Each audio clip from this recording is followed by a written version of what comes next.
And it's really nice to see Sarah here. I'm pretty psyched to play with her. I hope you like our little gang of investigators. Ragtag bunch. Yes, for sure. I love it. Right. No, I think you're gonna love Cthulhu. I think I'm just about ready, guys. Okay. Good evening, everybody. Thank you very much for joining us. Leo, thank you very much for the resub. Tammy, thanks for yours earlier on. Tonight we're playing Call of Cthulhu RPG. We're doing a one-shot and welcome. Tonight we've got Martin in the keeper seat and we're welcoming Sarah to the team and to the stream. So thanks for joining us, folks. I'll let Martin take it over. Okay, so welcome internet. I'm Martin, your keeper for the night, and are you ready for a Cthulhu burger as we play the Castle of Greed? Oh, you have I forgot to bring a burger. We encourage you to eat burgers with us because it will help the ambience. So, I'm gonna introduce my players. Well, they're gonna introduce themselves. So, first of all, we have Oliver. Just tell us about yourself and pimp any of your stuff out while we're doing this. Okay, so I am, still fixing cameras, but I am Oliver, your host, here on Twitch and on YouTube. I'm the man that puts this group together, so you can thank me for the quality of these players and for this group that I've got together tonight.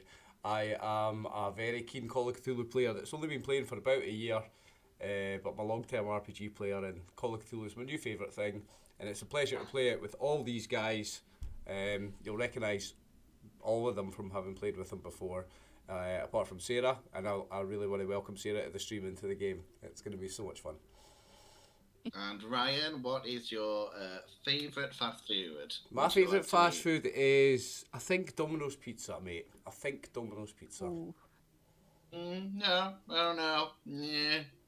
I think people need to be answering this in the stream to tell us if they like it or not. It's still hot when it gets here. It's, I don't know. They've got a lot. They've got a lot of good. Yeah. It's here. They've got a lot of good vegan options now. The vegan nuggets are good. Yeah, I'm gonna go with Domino's, I think, mate. Yes, we have to be nice to all fast food brands in case we get sponsorship.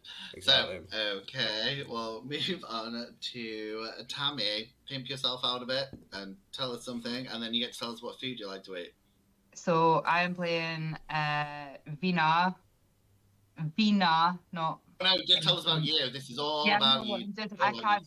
There's a lot of my stuff that I can't pimp out, and if you want to know where there's stuff that I can't pimp out is, then you need to go and join the Discord to find the link to that. Because for legal reasons and employment reasons, I and love for my YouTube job monetization, hopefully one day. I want to remain employed with them. So if you want my online content, then you need to go to Discord. You can still tell us your favourite fast food outlet. My favourite fast food place, I think, would be McDonald's. I spot that because it's a classic. It's a classic. Yeah, standard. You get a decent side. It's not bad. I'd say McDonald's. We'll vote for that. Okay, fantastic. That's what I have for lunch. We'll move on to Sarah. Please tell us about yourself and tell us your favorite fast food outlet. Okay, I am Sarah, first-time player, so hopefully I come in clutch with the win. Yeah. Favorite fast food is really hard to pick though, but maybe Taco Casa. I don't know if y'all are familiar. That might be like a Texas thing. This but is the the thing. best You're American. You've got a million times more. I know. There's so many. You've got the fast food. There's no jealous with you guys telling us about your favorite fast food places. It's hard to pick, but yeah. Is that a local one? Is it? Yes, I guess so. I guess it is. I presume it's Mexican food, I'm presuming. Yes. Oh yeah, okay. The best tacos and the best refried beans. Okay, and finally move on to Leo. So pimp yourself out a bit, Leo, and you can tell us your favorite fast food. Okay, I'm Leo. I have been playing Call of Cthulhu, mostly running games for Call of Cthulhu like 20 years. And now I'm part of this great crew. I also write or have written some adventures, some scenarios for Call of Cthulhu. You can check them out on Drive-Thru RPG. And yeah, well, I have a YouTube channel called Leoborst. Not very active now. I'm busy in other kind of projects. Like I'm starting to draw maps for RPG games, and well, I'm building my portfolio and all that stuff. You know, uh, also besides writing, and yeah, that's it. And my favorite food, it's actually a local thing. I don't know. It's called street burger. Treat, like a treat, not a street. Oh, okay. It's really cool. Very good burgers, and they sell also ice cream. The best ice cream I have ever tasted. So it's a very one packaged thing. So I love them. Nice. If they're a small business, maybe they will sponsor us, so we should probably say they're probably one of the best. Yeah, I think they are local, and they have like two places in Santiago. Local, guys. If you're watching, send Leo some free food. Leo. That's our introduction to everyone, and I'm sure if there's any information about their YouTube, etc., Twitters, they will put it somewhere in a box for you guys to press and click and stuff. I don't know. I'm not that internet savvy, but they'll do that stuff. Okay. We are going to play the Castle of Greed, and I'm going to introduce everyone out there, as well as the players, to just exactly where this location is set. So, it's set in the city of El Dorado, which apparently is a real place. I thought it was a Disney thing. So, was first created in 1868. Its name means golden land in Spanish, and as if the prosperity was prophesied, its first oil field, the El Dorado oil field, was found in 1915. Its population in the 1930s, which is when this scene is set, was about 10,000. Unfortunately, at the moment, most are suffering the results of the economic depression which started in 1929, with many businesses collapsing and many owners tempted to sell those who can afford it. El Dorado is home to the El Dorado Lake, built in 1927 to supply water to the community, and some of the other famous landmarks in El Dorado at the time were the El Dorado Junior College, the Butler County Times-Gazette, the El Dorado Carnegie Library, and the Butler County Courthouse.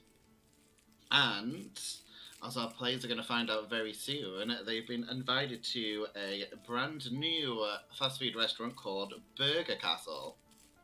But first of all, let me show you a picture of the lovely picture of El Dorado, if I can find it. Well, that was a Disney thing too, I'll be honest. I'm so uneducated. Yeah, well, it's not just me. I'm surprised to hear that, yeah. Yeah, I know, I'm very uneducated.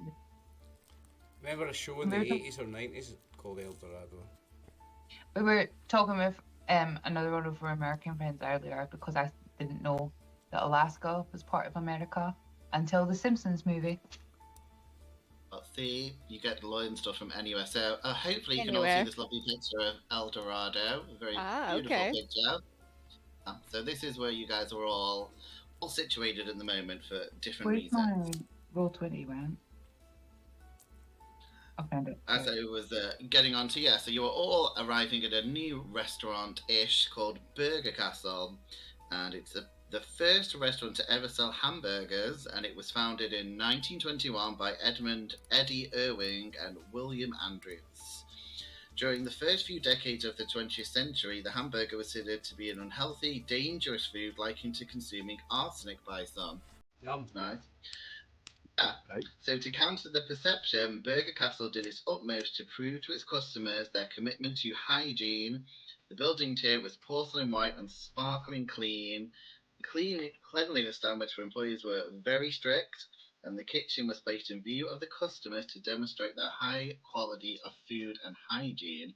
And I'll show you another picture of the beautiful and hopefully it's not too menacing picture of the restaurant.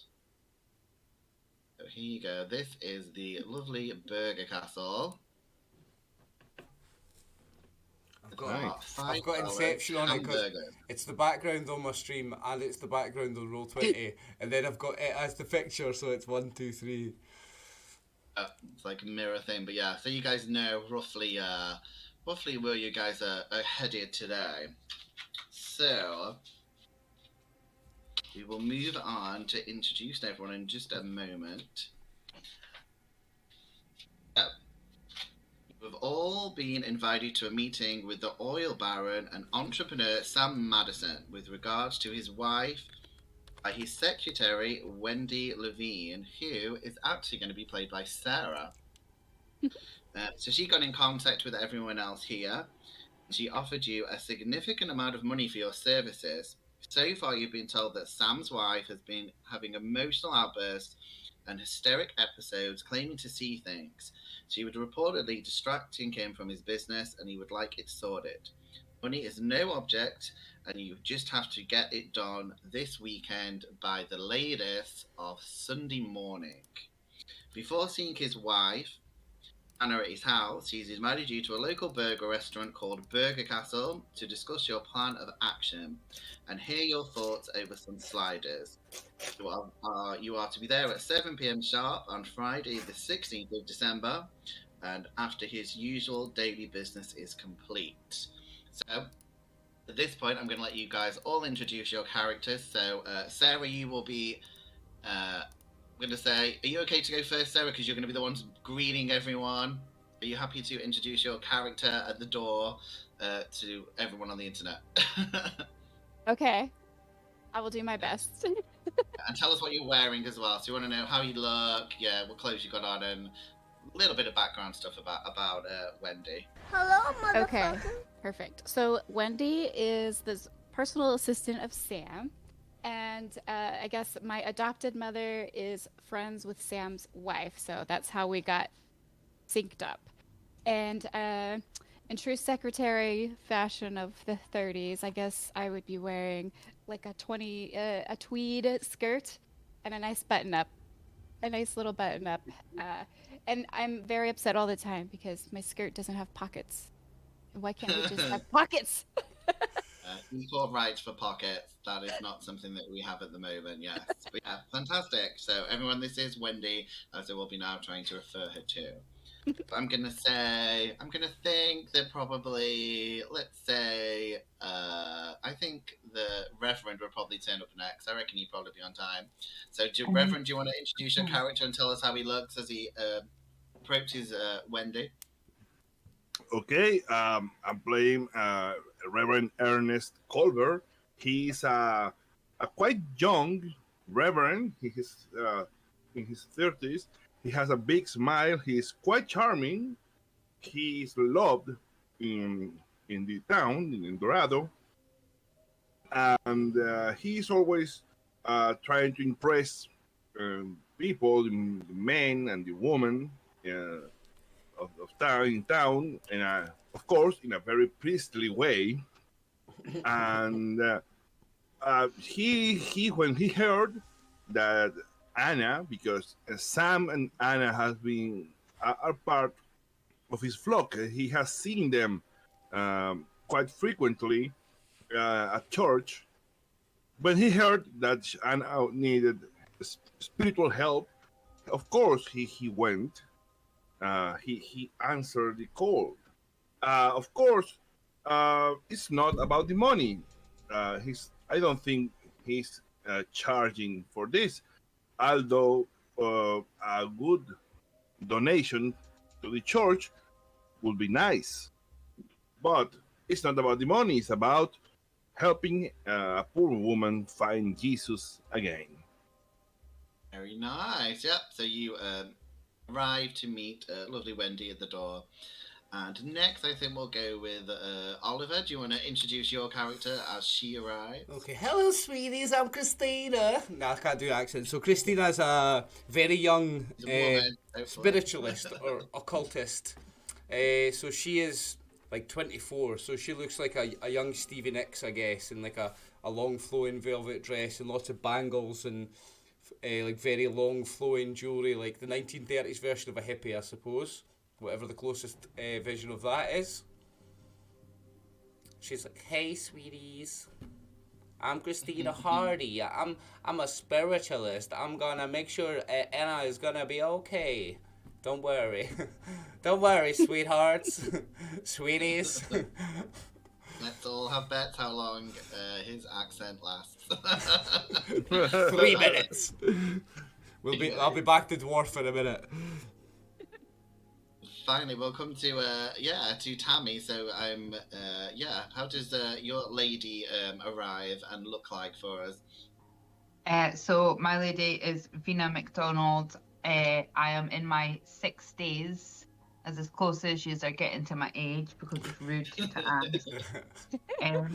I'm not really one for appearances at all. My doctorates speak for themselves. I was one of the first ever female psychiatrists in the world, not just in the country. I'm originally from Manchester in the UK, so I've travelled all over, working very hard in my field to be recognised. So I don't feel the need to.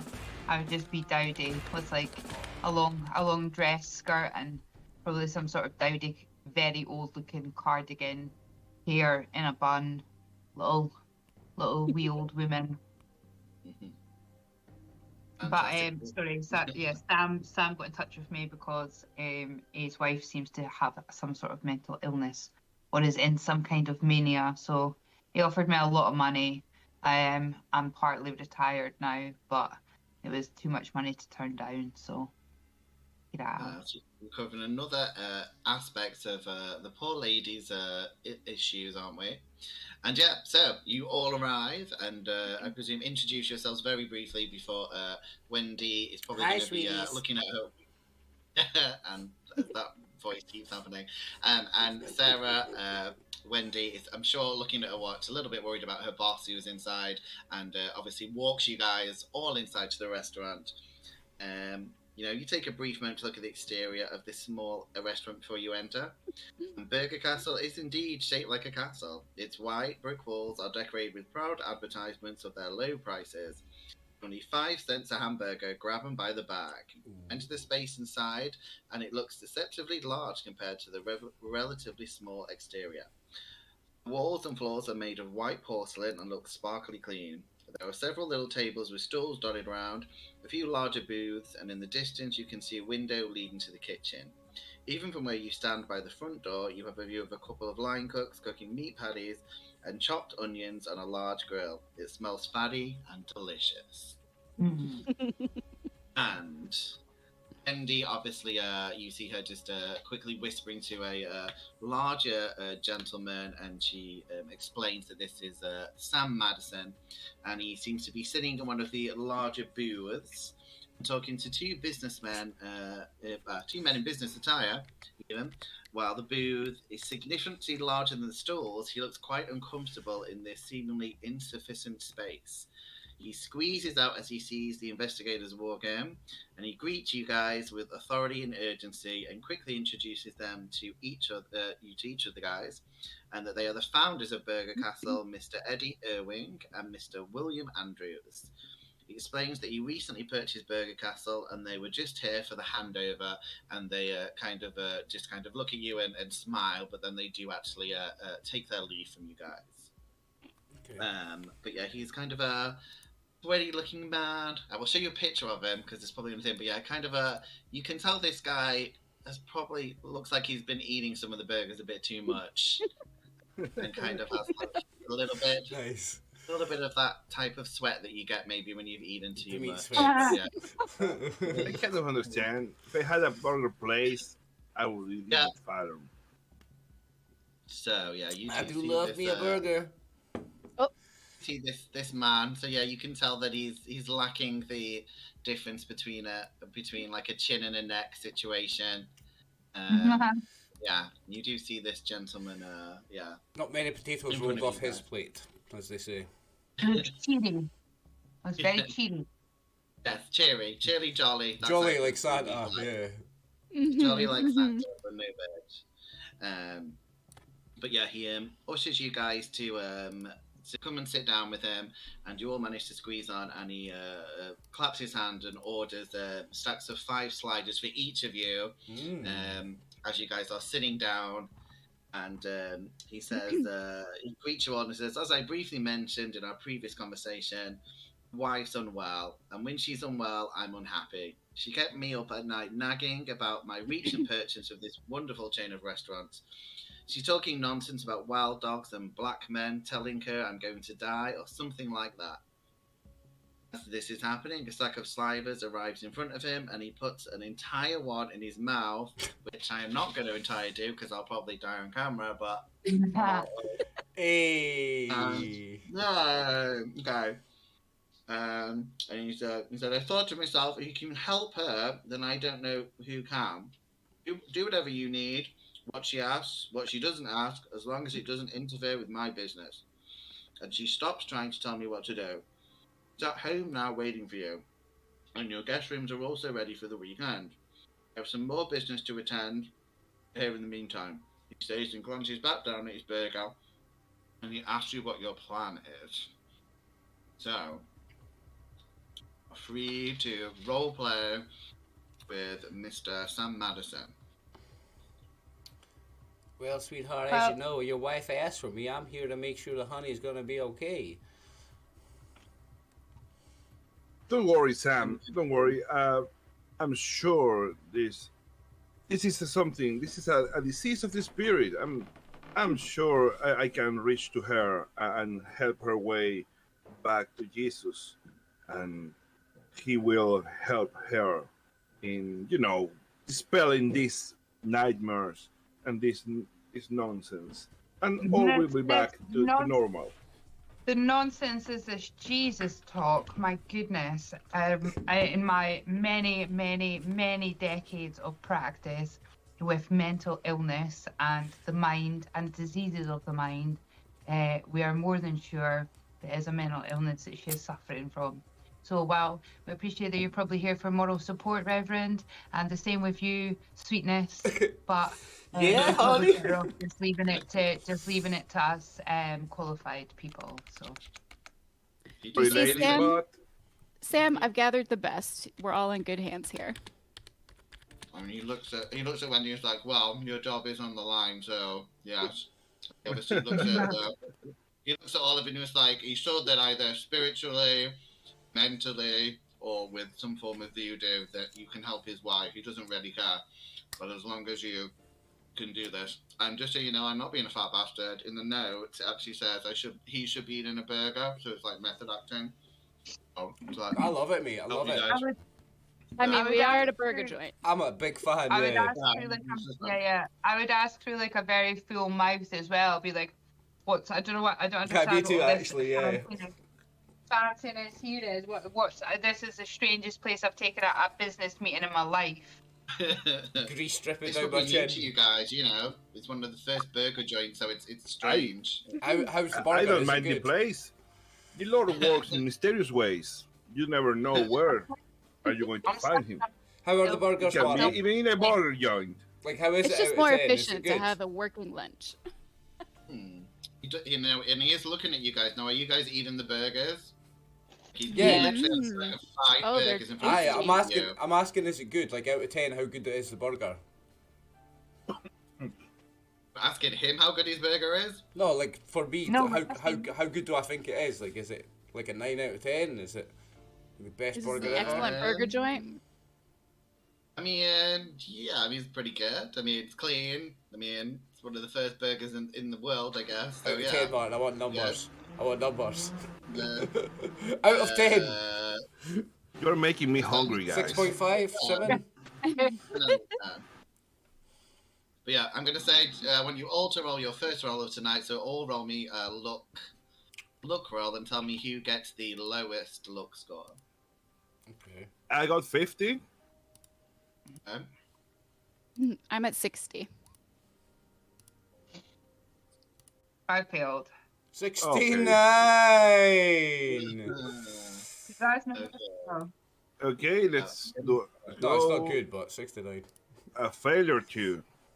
Well, so you all failed, I think. So Oh wait. Oh, I didn't click mine. Let me click it. Yeah, click it. Oh, Come on! I'm gonna say.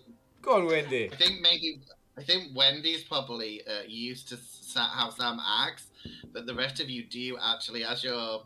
I'm gonna say you're probably all gonna at least have a bite of your burger, and you do notice that as he's eating the burger, bits of his burger are flying out on your burgers. But Wendy seems to have like covered it with her hand, so her burger's fine. But yeah, it's a little bit sloppy, should we say? Ah, sweetheart, what are you doing? Didn't your mama teach you no manners? No, he looks at you and just grunts. He's like, you guys can go now unless you've got any more questions. When do we get paid? When do we get paid? He's like, as soon as my wife leaves me alone and is healed, he'll give you whatever you want. And by any means necessary. By any means. Well, yeah, well, you know. Well, Sam, I suppose a nice donation for the church would be good for me. I don't need payment. I don't need payment, Sam. Just a donation to the church will suffice. I mean, I talk in money as well. I'm not here for the thrill of it, Luke. You'll all be paid handsomely for your help, and yeah, that is fine. But he does just say that he really needs this sorted. Like, you know, it's Friday night. He preferred you could get it done tonight, but if you need a bit more time, he's happy to give it. Where is your wife? Where is she? I've got the Wendy has got the instructions to get to the house. It's a lovely big mansion that you guys can visit. And Anna is obviously awaiting. She knows that some people are going to be coming to see her, but she doesn't actually know who you are yet. So. Okay. She knows who I am, sweetheart. She requested me by name. Yeah, Sam explains that she's a big fan of your occult teachings. Of course she is. Such. She seems very open-minded to do with different spiritual things. So yeah. Of course she is, sweetheart. Once you read one of my books, your life will change. So. Well, if I have the maps, then I'm gonna give everybody a copy of the map so that you can promptly get over to the mansion. Nice. Not that far to get from the burger place. Sugar. I'm gonna say, if any of you want to, you can all roll me a psychology roll if you want to. You know, see how this guy's acting if you want. Yes. Hey, let's go. Quite good with people actually. So let's go. That one's pretty good. Oh, Vida, what is that? I'm going to spend 2 points of luck. So Christina, Reverend, I think. Well, you can see how Sarah does. I don't know if. Oh wait, where's the psychology? Oh, I don't see psychology. It's more at the bottom of the screen. Skills are like near the bottom, yeah. Yeah, so under skills you've got. Third column. I've nearly finished my snack. What a fatty. Not even that far through the game, but yeah, it's on the top bit's got like all your big things like constitution, but then at the bottom it should have like accounting and history and listening and loads of I see. It's in alphabetic order. You can find in alphabetic order. On the right hand column. It's in the right. Thank you. There we go. Oh, I failed. Boo. Okay. As I said, I was spending 2 points of luck to get a success, okay? Alright, so what Leo's doing, Sarah, because Sarah's never played before, if you just miss a roll, you can use your luck points. If you miss it by 3 or whatever, you can use 3 luck points, but it comes off your total luck, so when you make a luck roll, you've got a lower skill to roll from. Okay. But it's a one shot. Use your luck. You're playing one shots. You use them in the one shot. So. So most of you obviously have just got a general idea of Sam. Sam just seems to, seems to love his wife, and seems to like eating food. But the Reverend kind of watched him a bit more intently than the rest of you guys, and obviously he's got a big appetite for food and wealth because that's all he's really talked about in his business and eating and burgers. But there's something in his eyes that, there's something like scary. His wife is maybe a little bit of a inconvenience to his situation at the moment. Why didn't you just hire a hitman? You didn't get that good of a score, no. But yeah, you just get a you get a weird, bit of a creepy vibe about how he's portrayed this situation. Yeah, you get a little. This is the husband of the woman that's ill that's got us in here to help the woman. Yes. But is he the guy that owns the hamburger joint? Sorry, catch me up. Yeah, he does. So Sam has just purchased the burger restaurant, and he's had it about 3 days. The old owners you briefly bumped into, but yeah, he's only actually had it a few days. Yeah, it looks like he's had 100 burgers in that 3 days. Yeah. So I have a question.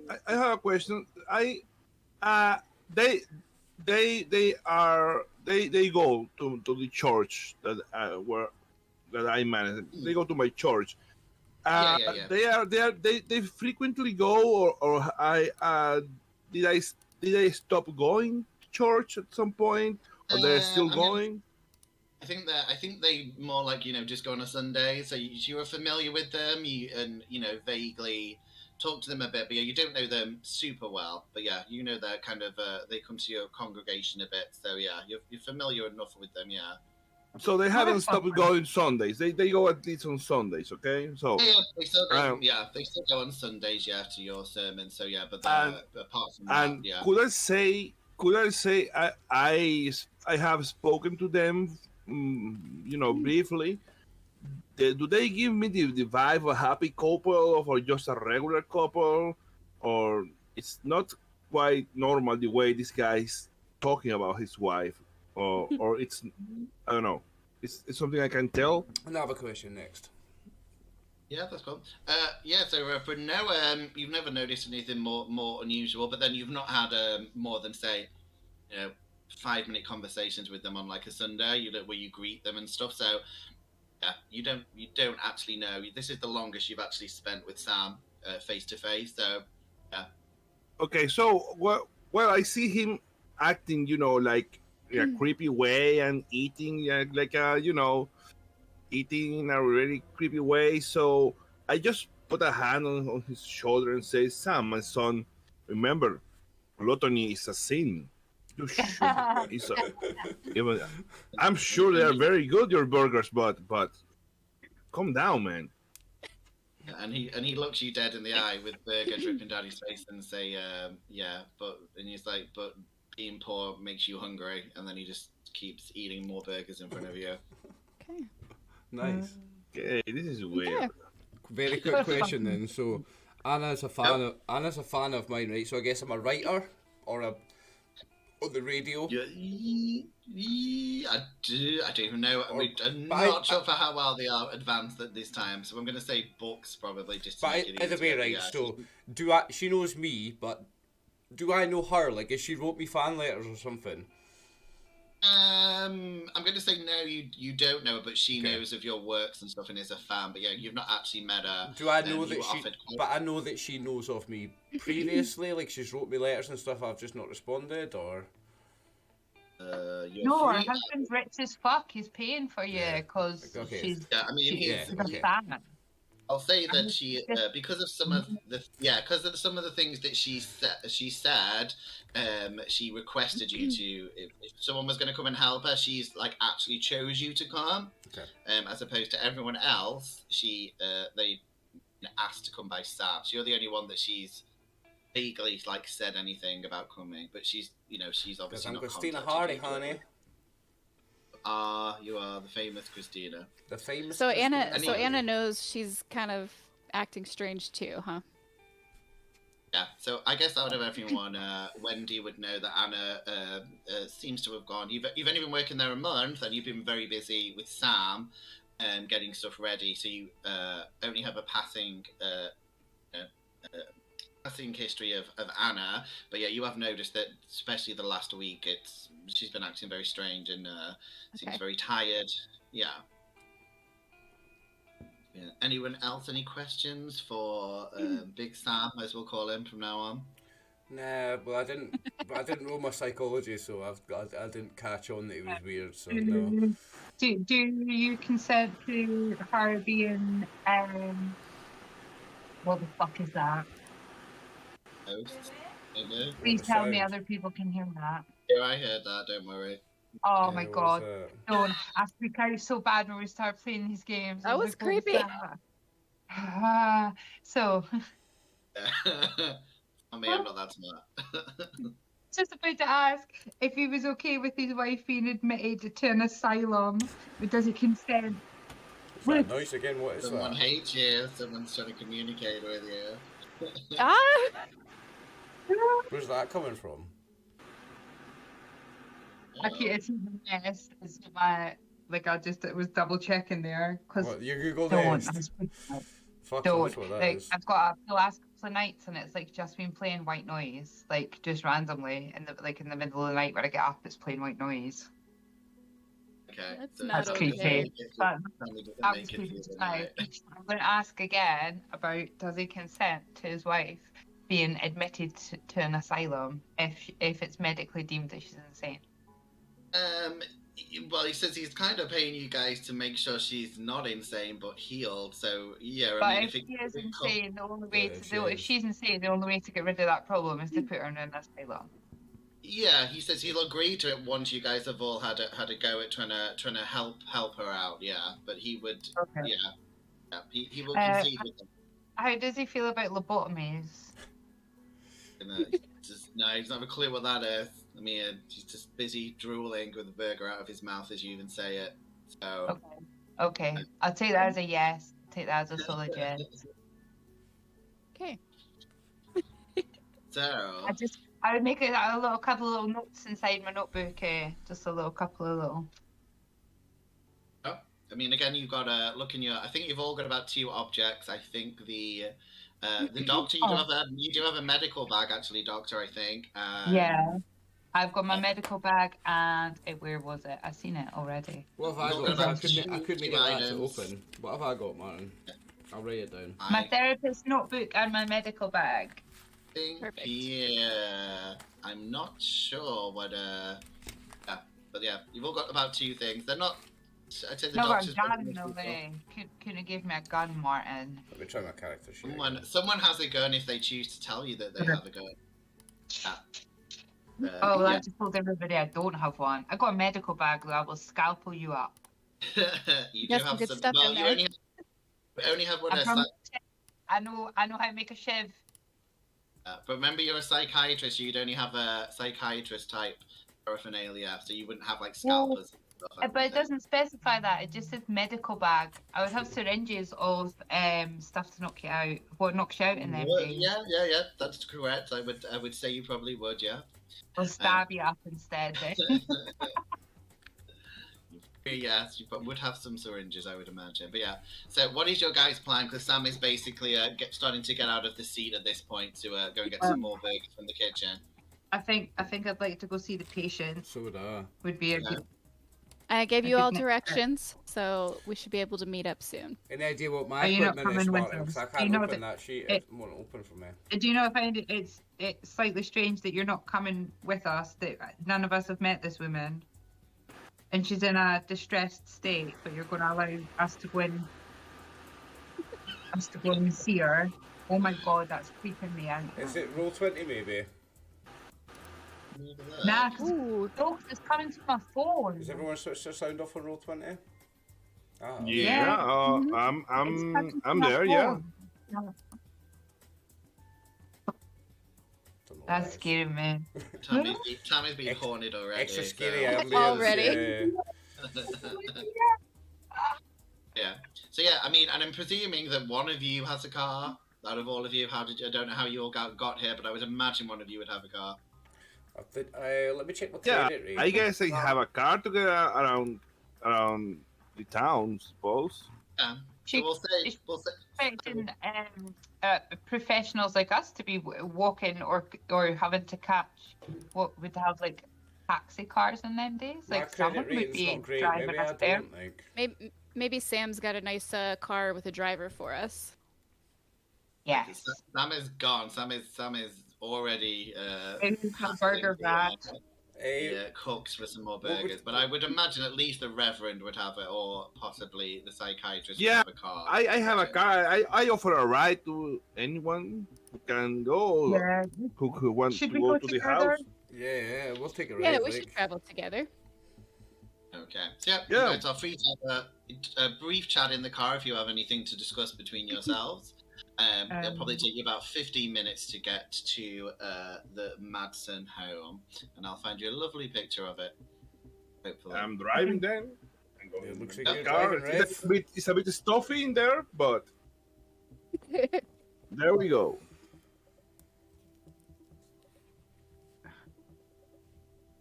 Remind me, hold on. Oh, wait. You are Sam's secretary. Is that right, Sarah? Yes. Yes. Okay, hold on. So you Oh. wouldn't be there with us. See, A lovely I don't think house. I wouldn't have much to discuss with these people on the ride there, to be fair. But yeah, you're free to if you wish. But yeah, Well, you're the do psychiatrist, We might talk Yeah. a little bit. I'm an occultist. I study psychology in the mind and all sorts of things. We might talk a little bit. A little bit, but I'm very, like, a book-studied medical psychologist. And I'm very young and hairy-fairy. You might not pay much attention to me Yeah. with hair. Yeah, so after about 15 minutes, you do see this very grand-looking mansion. So it's about 3 stories with many, many windows. It's a slanted roof with several peaks, and it is a raised porch with beautiful flowers. And as you guys get there, a little, I'm going to say, a very pretty blonde-haired maid comes to the door. Who greets you guys and asks you, are you, recognizes Wendy and says, oh, are these the guys to see Miss Anna? Yes, we're all here to help Miss Anna. We've gathered everybody. Hi, sweetie. So she, opens the door and just says, if you'll wait in the drawing room, she will go and get Miss Anna. She's having a lie down. She's having one of her moments. And you enter this beautiful hardwood floor room with several sofas and very comfortable looking armchairs. There's some beautiful light fixtures hanging from the ceiling, and there's some bookcases that have lots of books that seem to be on fiction, as nature, some animal related books. And you can smell in the air the aroma of meatloaf, in which you see the maid go into the kitchen. You get like a waft of this beautiful meatloaf as you guys are sitting down, as you guys make yourself comfortable. And then you, a few moments later, you see a kind of very frail looking woman. Well, sturdy, I'd say. Sturdy but frail, if that makes sense. So, and I'll show you a picture of a strange looking woman. Strange, yeah, strange. Yeah. Strange She used to be a sturdier. Yeah, she used to be sturdier. But yeah, so you recognize this as, Wendy definitely recognized this as Christina, as does the Reverend. You've met her before, but yeah, you see Christina appear from down the stairs slowly, as she doesn't have as happy face as in the picture as well. So that is a bit of a misleading picture. She does no longer look as chipper as she does in that picture. She looks a little bit like Maxine Carr. A little bit. Fuck. Like a knee fit. It's like a knee fit in Maxine Carr. Jesus. So yeah, but you can see that she is. No, it's fine. So as she comes down, yeah, she you can see that she's got very dark circles under her eyes visibly, and she kind of looks at all you guys quickly, and I think you guys, are any of you wearing like all black? Yeah, I am.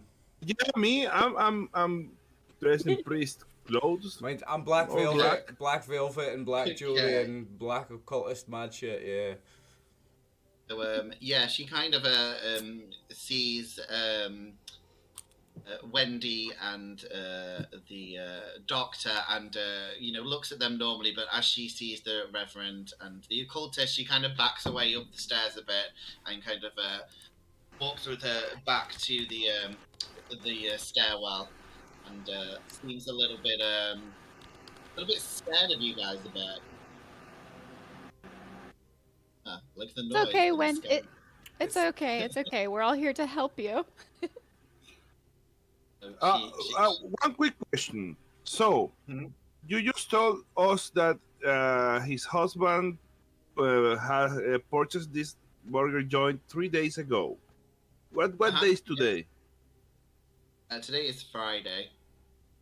Did they go to? Did I see them at church on Sunday? Last Sunday? Oh yeah. I'm going to say no. You didn't. The owners, the previous owners, you don't really know them that well. No, I'm going to say they don't go to church. No, not the previous owner. No. I mean, Sarah, Anna, and Sam. The owners. Yeah, I mean, Anna. You saw them before they purchased the restaurant. Yeah, the Sunday before. Yeah. Okay, so I see Anna now, like, you know, with these big circles. Can I tell that she is worse now than she was when I saw her last Sunday at church? Yeah, do me a psychology roll to see if you can, if you clock the big differences Okay. from last time you saw her. All right, one psychology roll coming up. Shit, again failure. I have 70. I guess I can tell. Push it. No. Okay. Oh, I can push it. I'm gonna push it. How are you gonna push it though? Because remember, she is a little bit wary of you as it is. So. So I'm going to try. I'm going to stare at her more intently, like trying to remember if I saw her like in this way last Sunday. But I'm going to stare at her. Maybe if I fail, I suppose I will make her. Keep it out worse. If you fail the roll, she's gonna start screaming and she's gonna become hysterical. So you're gonna struggle to speak to her. So. Make the roll. Make the roll. 70. I have 70, man. I'm going to push it. Okay. That's fine. Go for it. Let's go. Ha! Extreme success. Extreme success. Nice. Yeah. That means, Sarah, that I rolled 1/5, under 1/5 of my total score. That means that's a extreme success. You have levels of success in this game. This is extreme success. You have hard success, that it's rolling under half of your total score, and there is, of course, regular success that is rolling under your score. So this is extreme success. Right. So that's the This other is a thing. good one. That's the other thing you can do when you fail a roll. You can push it rather than use luck points. You can push it, and you generally do that if your score's above 50. Roll again. Yeah, okay. You can just roll it again. Like if your score's like 70, you've got. Yeah, but like the consequence of pushing your roll is so like if you fail it the second time when you're pushing it, something worse will happen. Yeah, it's really bad. Okay. If you fail a push So roll, it's you, really bad. If you fail if you do first aid and you fail a push roll, you'll kill the person by accident. I have done it. It's fun when you're like. It's fun when you're doing like it's stuff funny like that. when it though. happens. Yeah, it's good. Like. Okay. But yeah. So that's what makes two more the hard. Give me the goods. What do I get? Because of your new role, she does from her being a bit shocked at you and the occultist. She actually kind of recognizes your dog collar and recognizes the occultist as from her picture in the books, because I'm sure books have pictures of the authors at the front, probably.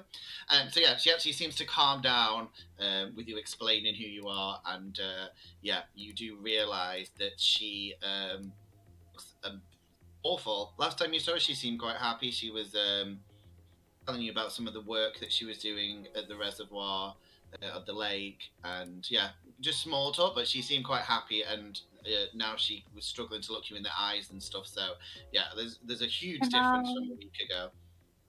So sorry, I maybe would have asked Sam, and if I didn't ask Sam, I'm probably going to ask Sam's assistant secretary. If she's medicated just now, have they been like giving her lithium or cocaine or anything? Oh yeah, this is the 30s. Yeah.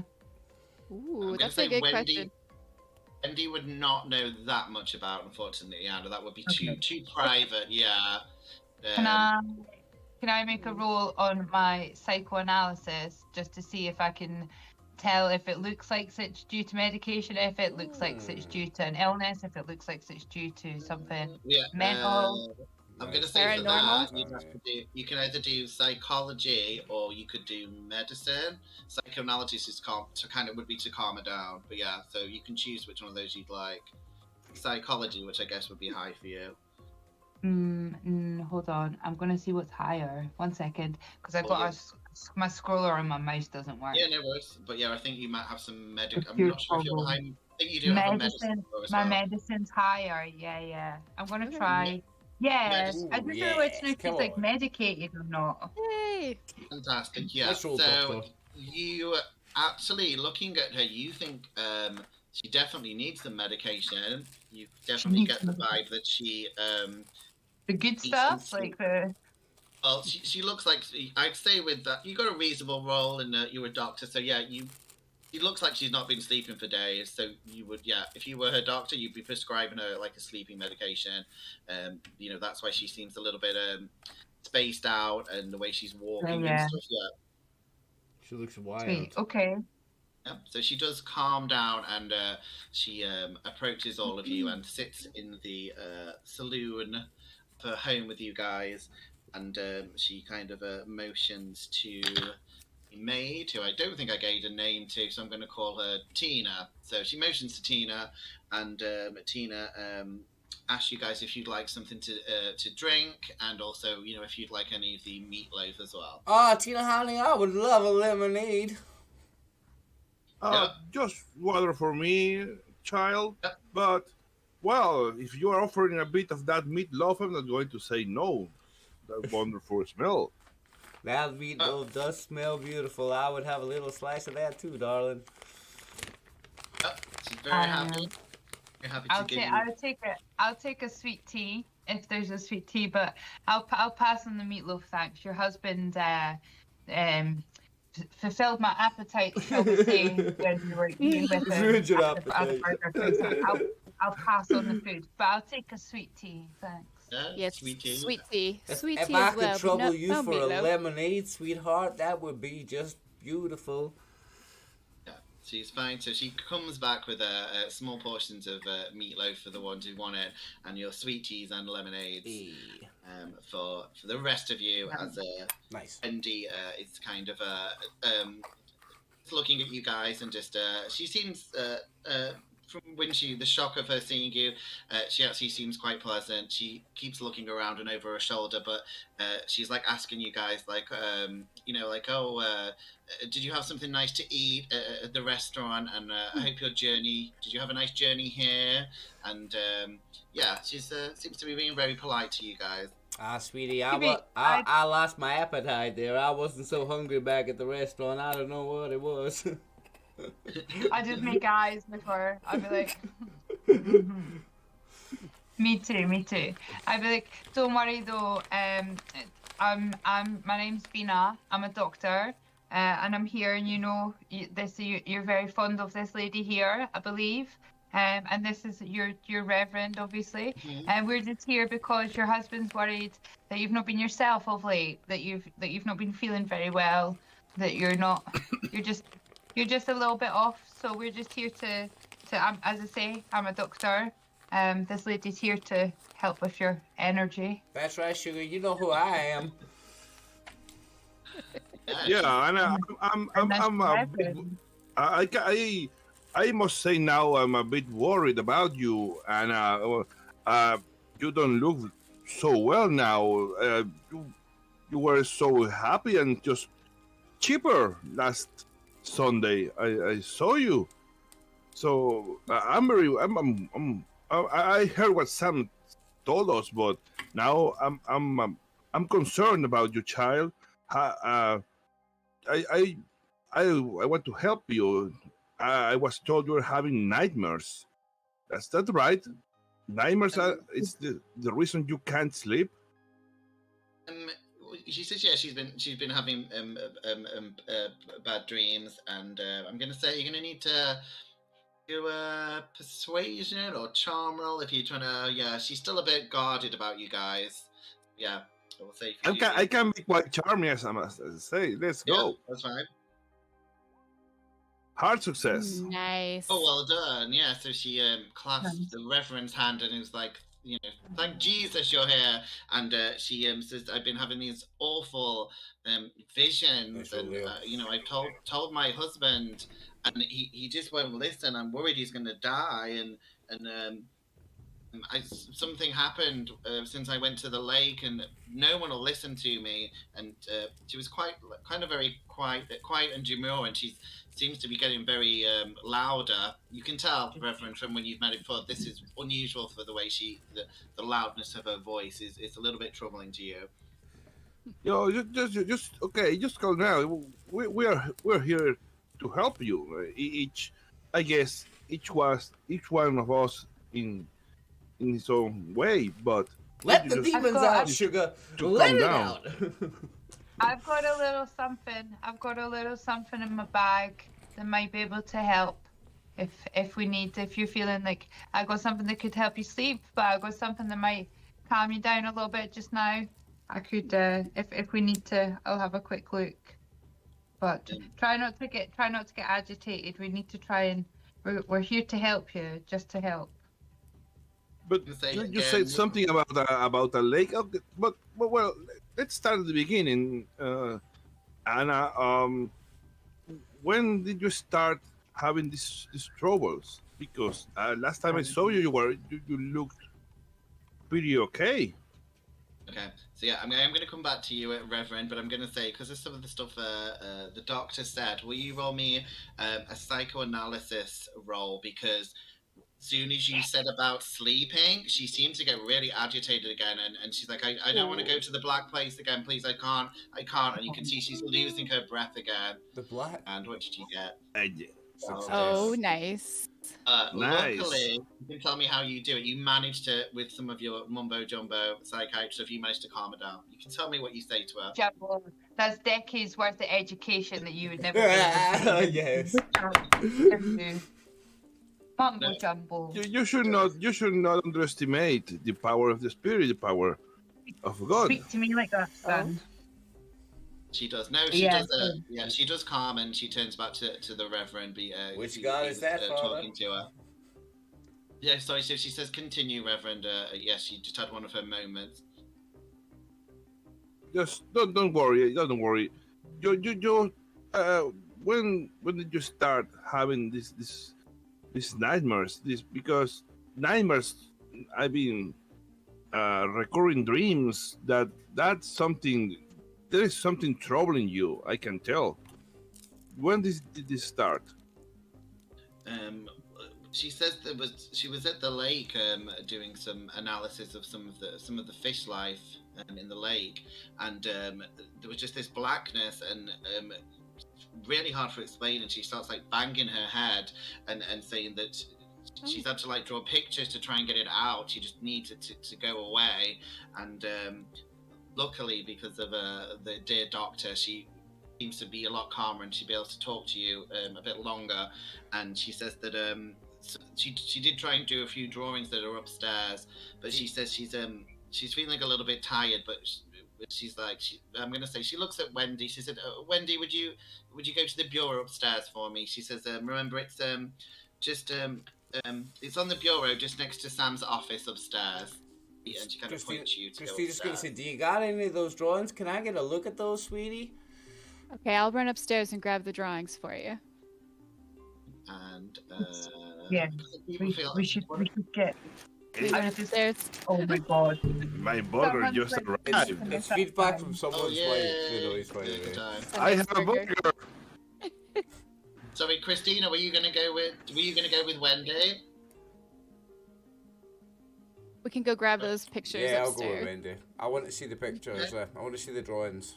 Yeah, so are we all going upstairs, or was she just bringing them down? Because I want to see them. No, she just said she asked Wendy to go and get, but I didn't know if. I'm gonna go with Wendy. Sweetie, do you mind if I take a look at those pictures? Yeah, but she's bringing them down for us to look at. Bring them down. All right, okay. No. She's bringing them down. I'll let her come down. I'm not following her. That's what I was saying, because I want to see them, but I don't want to have to go up to that bedroom. Yeah, no, I'm not following her then. No. No, it's Let her fine. come So, down. so, you easily get upstairs and find the bureau and just past Sam's office. But yeah, so are you just coming downstairs with the pictures that you find? Mm-hmm. I'm gonna bring the pictures downstairs. I haven't even looked at them yet. I'll hand them to the professionals. Yes, Sarah. Good shout. I'm gonna be nice to set. Wise move. I'm You're gonna not be going nice. to be Cthulhu. I'm gonna be nice to Sarah because she's new, so you might not have thought of this. So, Sarah, if you roll me an intelligence roll, because it's called a no roll, I think. So it means you might think of something as you're going upstairs. So click on the intelligence one, and we'll see what you got. Okay. Here we go. That's at the top. Whoa. Okay. Oh, nice. Wendy, you're just like on it. So you're just like. Be some interesting stuff in Sam's office. You've always wanted to go. Like, he's really private about his office at home. Yes. He's so private about his office at home. So you do have a little bit of an idea that might be a good idea to go in here. You might want to not go now, but this could be something you want to go in there. Well, I want to go in there very bad. Oh yeah. I don't want them to worry about me though. They expect me right back downstairs. You don't have to go now. I'm just saying you've got this idea. You're just like, to go in the boss's big office that you're never allowed in with all these private documents. While he's like super busy at work and there's lots of people here.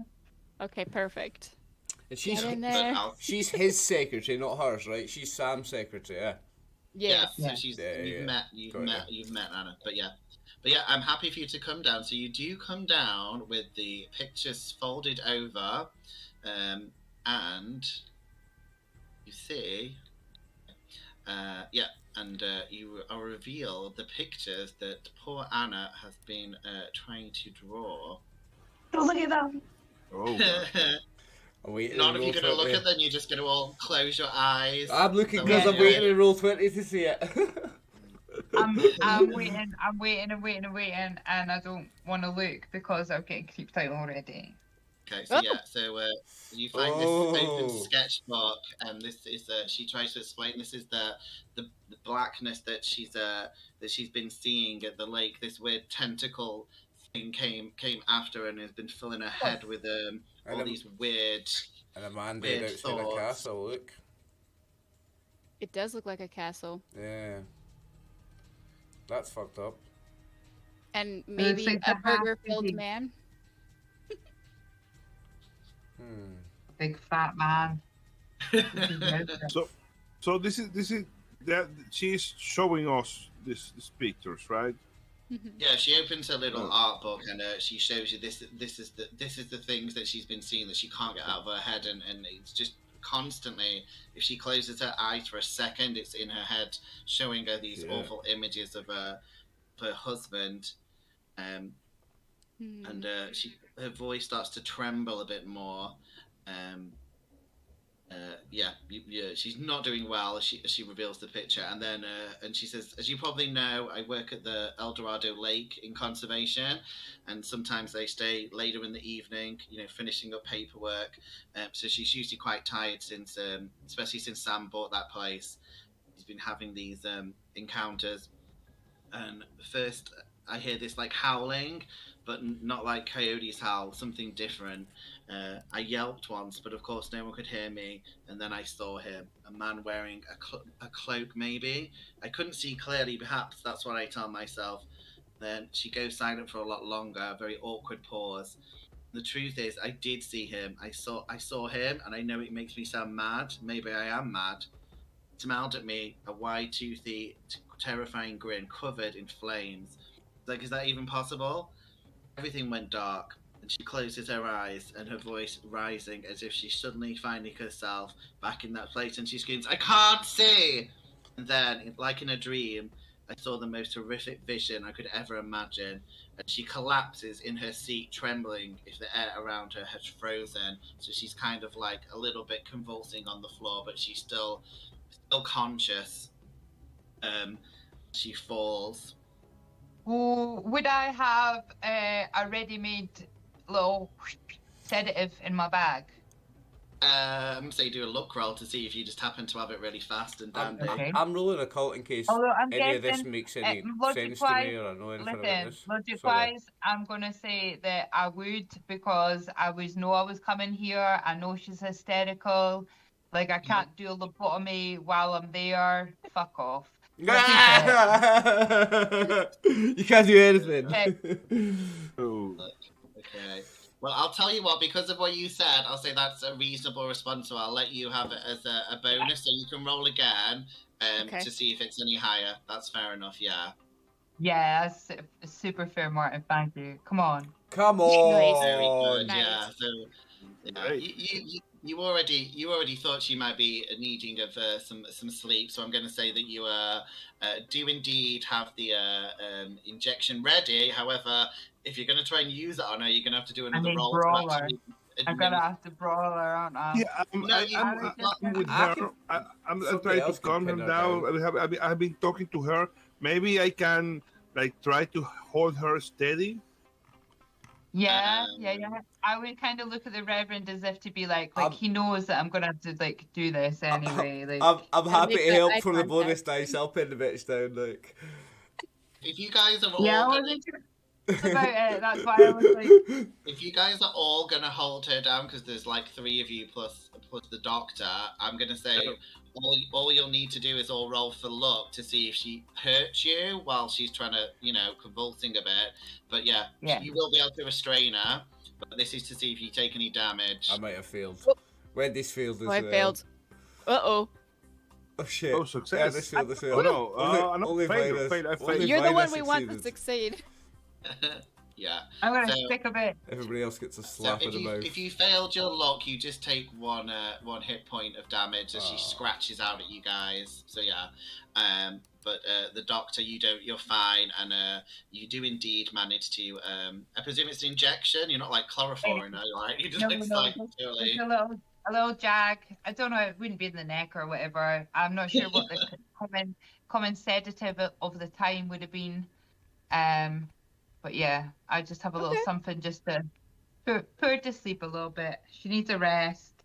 Sleep deprivation does terrible things. We need to work out how much of it is. And it gives us a chance to look through this stuff without her getting too agitated. Ooh, yeah. Oh, I've got a quick question. Yeah, actually.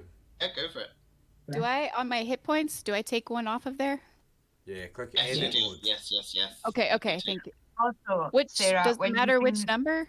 Yeah. There's 2. The one on the left, I think you take it off. Okay. On the left, Right. so your current hit points. Perfect, got it. Yeah, Thank you. so also when you're doing rolls, when you pass a roll, click on the left-hand side of the columns a little checker. So if you click that to check that you've done it, just means that you've passed it, that you succeeded. Oh. Actually, it doesn't even really matter for one shot. It doesn't matter in a one shot, but yeah, get used to it for Well, playing Call of also, Cthulhu. it's not always to succeed. It's if the keeper tells you to check the skill. But you can ask the keeper, do I check it? Yeah. Because maybe you don't get it if you used luck, and you don't get it if you pushed as well. It's only on a natural success. Yeah. Okay. But you might be playing Cthulhu more often with us, hopefully. So it's all things that I didn't realize. Yeah, it's also things that I didn't realize or know when I first started. Yeah. Okay. All right, perfect. Yeah. You do, yes. You do manage to get the injection in, and she does. It does start to take at least mild effect quite quickly. But I don't need to make you roll to know that it's not going to just make her totally pass out like in a movie. But she does get chilled out enough for you guys to release your grip on her, and she just fully stands up. You can tell she's sedated a bit. She's not shaking, but she just starts screaming again. She says, "I see my husband Sam, but he's looking unwell, older maybe. I look around. He's at that horrible hamburger place he brought. It's late at night. He's using a deep fryer. He doesn't work there. I see no uniform. No, he's hungry. He's cooking for himself to feed himself. Oh, I'm getting this sick, queasy feeling in my stomach. And then his arm, Sam's arm, it's in the fryer. He's hurting. I can feel it. She clutches her own arm as she says this, and he doesn't pull out. Why? Wait, no, he does, and he bites into it. Stop! He's eating himself. Anna holds back herself from puking. There's blood everywhere. He can't stop, and then his eyes roll back, teeth clenched. He's falling to the floor. He's dead. She looks up at you for a brief moment at the doctor. All I know is that if Sam doesn't get rid of this dreadful place, this will happen. I can feel it. I just know he's in danger. And she starts crying uncontrollably and passes out. Oh my gosh. Good lord. Keeper, Martin. That escalated. I rolled a cult a while ago. Is any of what she's talking about ring any bells with my successful occult roll? Did you get a success? Yes? Yeah, scroll up. I did. Okay. When you first started sprouting yeah, madness. Nah, I think you have to roll again. I'll roll again if you want. I will be nice. So between seeing the pictures and what she's just screamed at you guys, it does bring to mind about you studied them a bit about harbingers of doom, creatures who bring death with their appearance. The Grim Reaper springs to mind as a potential man with a dark cloak, but the flaming grin is unusual, and that doesn't seem to ring a bell. So yeah, you do get a little bit of information from what's been said. The harbingers of death. And can you all roll for your first sanity roll? But you need to tell me. Here we go. Okay, first sanity roll of the night of the evening. You do it. Oh, Yes. oh, fuck, that was close as well. Hold on. What were you going to say before you do it, Martin? Back in a second. Yeah, but it doesn't matter too much. The only difference is you guys need to tell me if your character, after seeing this and your background, do they believe this or do they not believe what she's saying? Which one are you? And just let me know. And then you still have to roll sanity anyway. So what would your character do? How would they think? So yes, they believe this is going to happen, or is she crazy? Wendy seems kind of like a straightforward, no nonsense type of gal. So I think she might have some hesitation about believing that it's really happening and that she's just having maybe a mental breakdown, or she misses her husband and is manifesting in this way. Yeah, that is cool. I think I would imagine Wendy. How about the doctor? Well, yeah, I don't think that my character would believe it. She would very much have seen people have like these mad, but then also she is a psychiatrist, so she would have seen these people have these mad episodes, and she would know the difference between an insanity, but then she also must have in her time seen people who have said similar things and it actually be true. Like she must have came across that as well. So, but I'm going to say she's more inclined to not believe that our husband's going to be fucking killed by this big grinning man. Like, no, I think that's in her head. I think she's ill. And how about the Reverend? What does he think? Is he going to be? Does he believe the vision, or he does not believe the vision?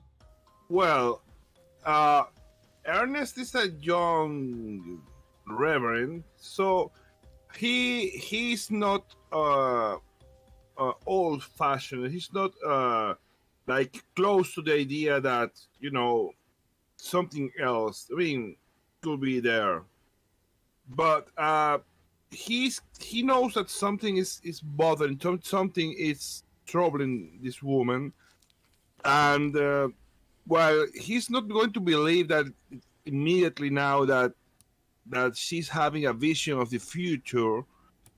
Well, he did see Sam acting strange at the diner.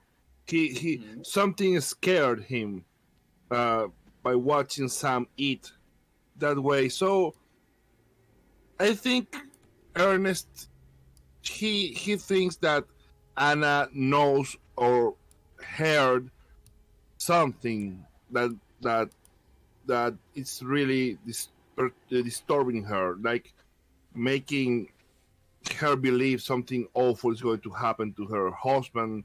There maybe is some kind of guilt there. Something weird is happening at that place. And if he didn't realize, if he didn't see through Sam's behavior, maybe he will not believe anything of this. Just a troubled woman that needs Jesus. But that little detail, it's something that bothers him a lot. And finally, Christina, how about you? Do you believe her, or do you know, is she just crazy? Nah, Christina's more likely than anybody to believe it because she's young and she's an occultist. She's more likely to be susceptible to these things being real. Yeah. So, okay. So, for Wendy and the Doctor, did you fail or pass your sanity rolls? I passed. And Wendy? Everybody passed. Fantastic. So, yeah, you guys aren't shook up by this. You think she's being a bit crazy. This may also be my first ever past sanity roll. Hey! Oh, nice! Yay! Because I usually fail my sanity and then pass my intelligence. That's like my standard. And go mad, every time I do Cthulhu. So they call doing a tabby in Cthulhu, yeah. So I think this is the first time I've passed sanity. Well done. Nice. Good job. Yeah. Good job. However, for the Reverend and Christina, did you guys pass or fail your sanity rolls? Passed. I passed. Oh, so you both passed. So yeah, okay. The only difference for you guys, because you are more inclined to believe her, you are a little bit shaken up. So you just take 1 point of sanity loss because you are. Yeah, you feel that something more off about this. It does actually disturb you how we all take a sanity point off. No. So yeah, because they're more inclined to believe her. So weird things as well, Sarah. Sorry, Martin, I keep interrupting, but it's just because I want you to play again. I think you really love it. Like weird things that that like I didn't realize when I was playing before. So things like if you are like drunk or intoxicated, it like lowers your susceptibility to going insane because you wouldn't like. So there's like certain things and certain stuff in the game that like give you like an advantage when it comes to like standing. So I was trying to think of like other things, like depending on what type of person you're playing as well, like what type of investigator. I think you get better. Yeah, so like if we if we met Satan, we would all lose 1d10 sanity, but Ernest would lose 1d100. Okay. So it's specific to the character. I got you. That makes sense. Okay. No worries. Nice. So, what would you guys like to do? So you all kind of compose yourselves. Anna is seems to be now the sedative seems to have taken effect, and Tina runs in, kind of screams a bit, and she's like, "Oh, Miss Anna," and she's like, "What happened?" But like, don't worry. I've just given her a sedative. The woman needs sleep before she needs anything else. Can we get some blankets, something comfortable? Also, would like access to her room, please, if possible. Like, we need to work out some of this stuff while she's not hysterical. Yeah, Tina said, "Well, it's okay. She's not that heavy. She can help her to her room. Yeah, that's fine. She's happy to do that if you guys need to discuss anything downstairs." Okay. I wanna go up and see the women's room though.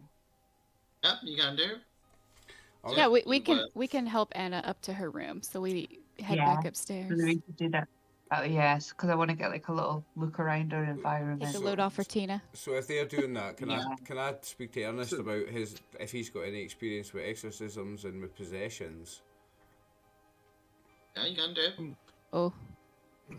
Just want to know if he knows anything about the subject of possessions and. I haven't experienced anything firsthand, of course, but I have studied some of it. Do you believe it? Do you believe it's a real thing? Possession, demonic possession, of course, child, it is real. It's not as frequent as people think. It's not. You can't say that everything is a possession, and I don't think this is the case either. I just see a very troubled woman, that needs spiritual guidance, needs Do you think she'll find Jesus Do you think she'll find her the life. answer to her troubles in Jesus, or? I mean, Jesus always. Is that enough, Father? I think yes. If you seek Jesus, yes, he will help you, but you need to seek it. Jesus is for yourself. Jesus is one of my favorites, Father. Your God is one of my favorites. I hope he has the power they say he does. Yeah, but we need. But I think there is something more earthly, maybe disturbing or good. The poor Anna. I would like to know what it is. Maybe she heard something. Maybe it's just guilt, something she did, or something she knows that really is disturbing her. I'm sure the doctor was going to educate us. I don't know. The doctor must know what's but going on. She's a head doctor. She's going to know what's going on. This is what you went to all that fancy college to study, wasn't it, sweetheart? All those years at the university. Right, wait, hold on. My American accent's the worst, man. As a man of God, I'm not against science. I think God gives us the ability to study the mysteries of the mind, but we need His help to carry on. God and science are just two hands of a three-armed monster, Father. That's right. Because Ernest is a young reverend. He's not an old, set in his ways reverend, and he's charming. He's charming. He likes to be around people. So he's not seeking conflict with the doctor or the occultist. He just wants everyone to just get along. So, but yeah, I would like to know what's troubling so deeply poor Anna. Guilt can be a very powerful force. Maybe she's just struggling to come to terms with my audio had cut out. Did we get her upstairs? Oh no, that's what I was going to say to you guys. So Wendy and the doctor, I'm going to say, the Reverend and Christina are having a chat. You guys do indeed help her upstairs, and Tina's kind of fussing over her with a old compress to try and calm, keep her okay, even though she's basically seems to have passed out. She's knocked out, sweetheart. You don't have to worry about her. So she There it goes. Okay. Yeah.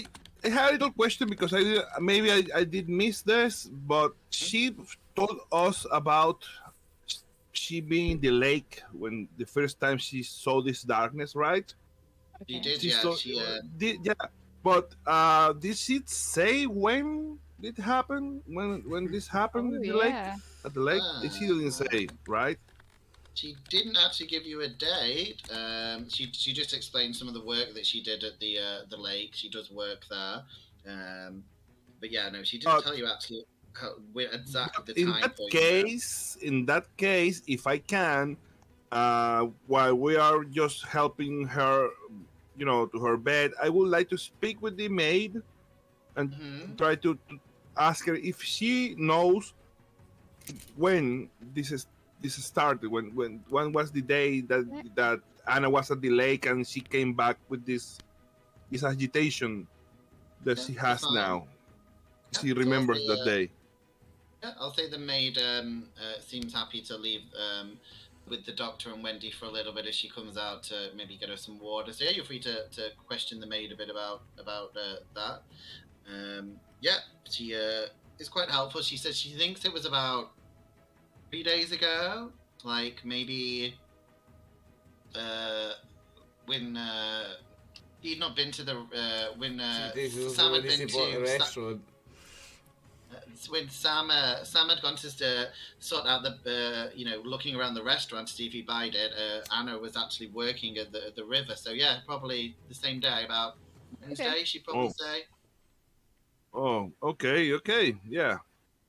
Thank you, child. Thank you for your help. I turned. Okay.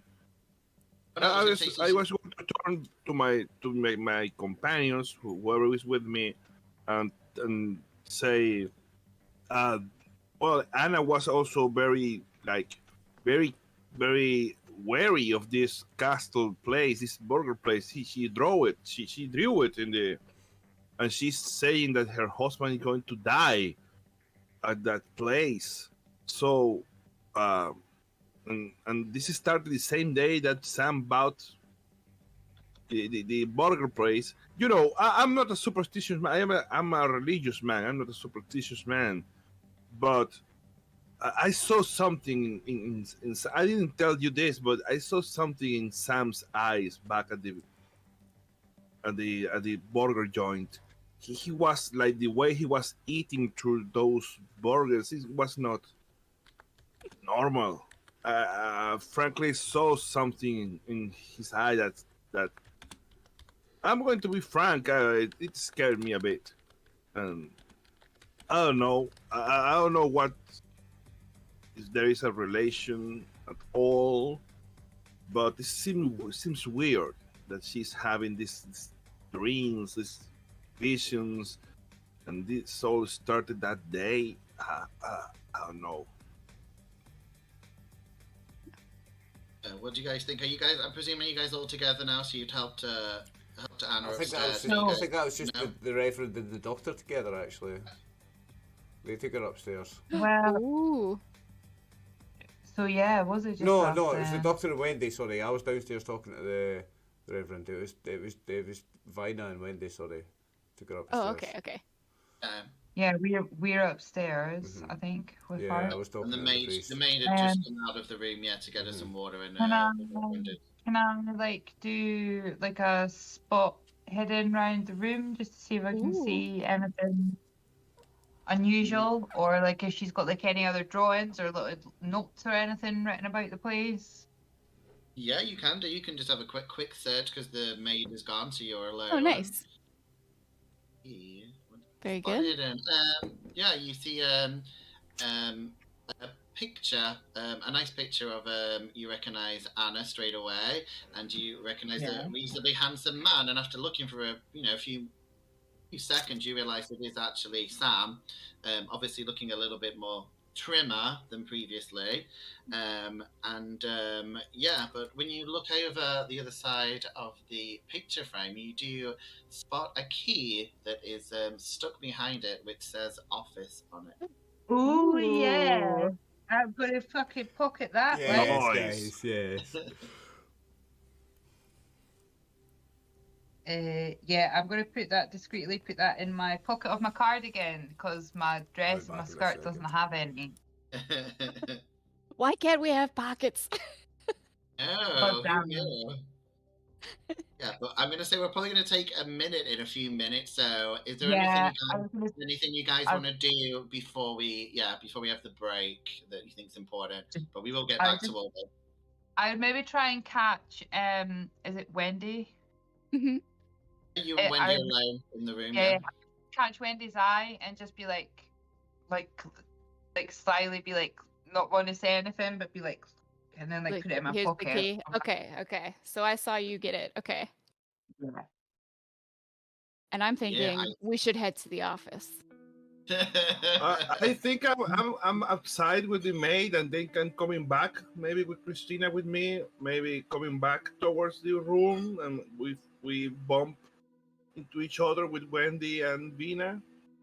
Yeah, and the maid has gone downstairs, to get some water and stuff. So you would, would you guys be coming upstairs to be having a look around the room or pretend? No, we would wait for you coming back down, I think. I'm upset. I'm like coming to the room. Like I finished talking with the maid. I'm coming back to you guys.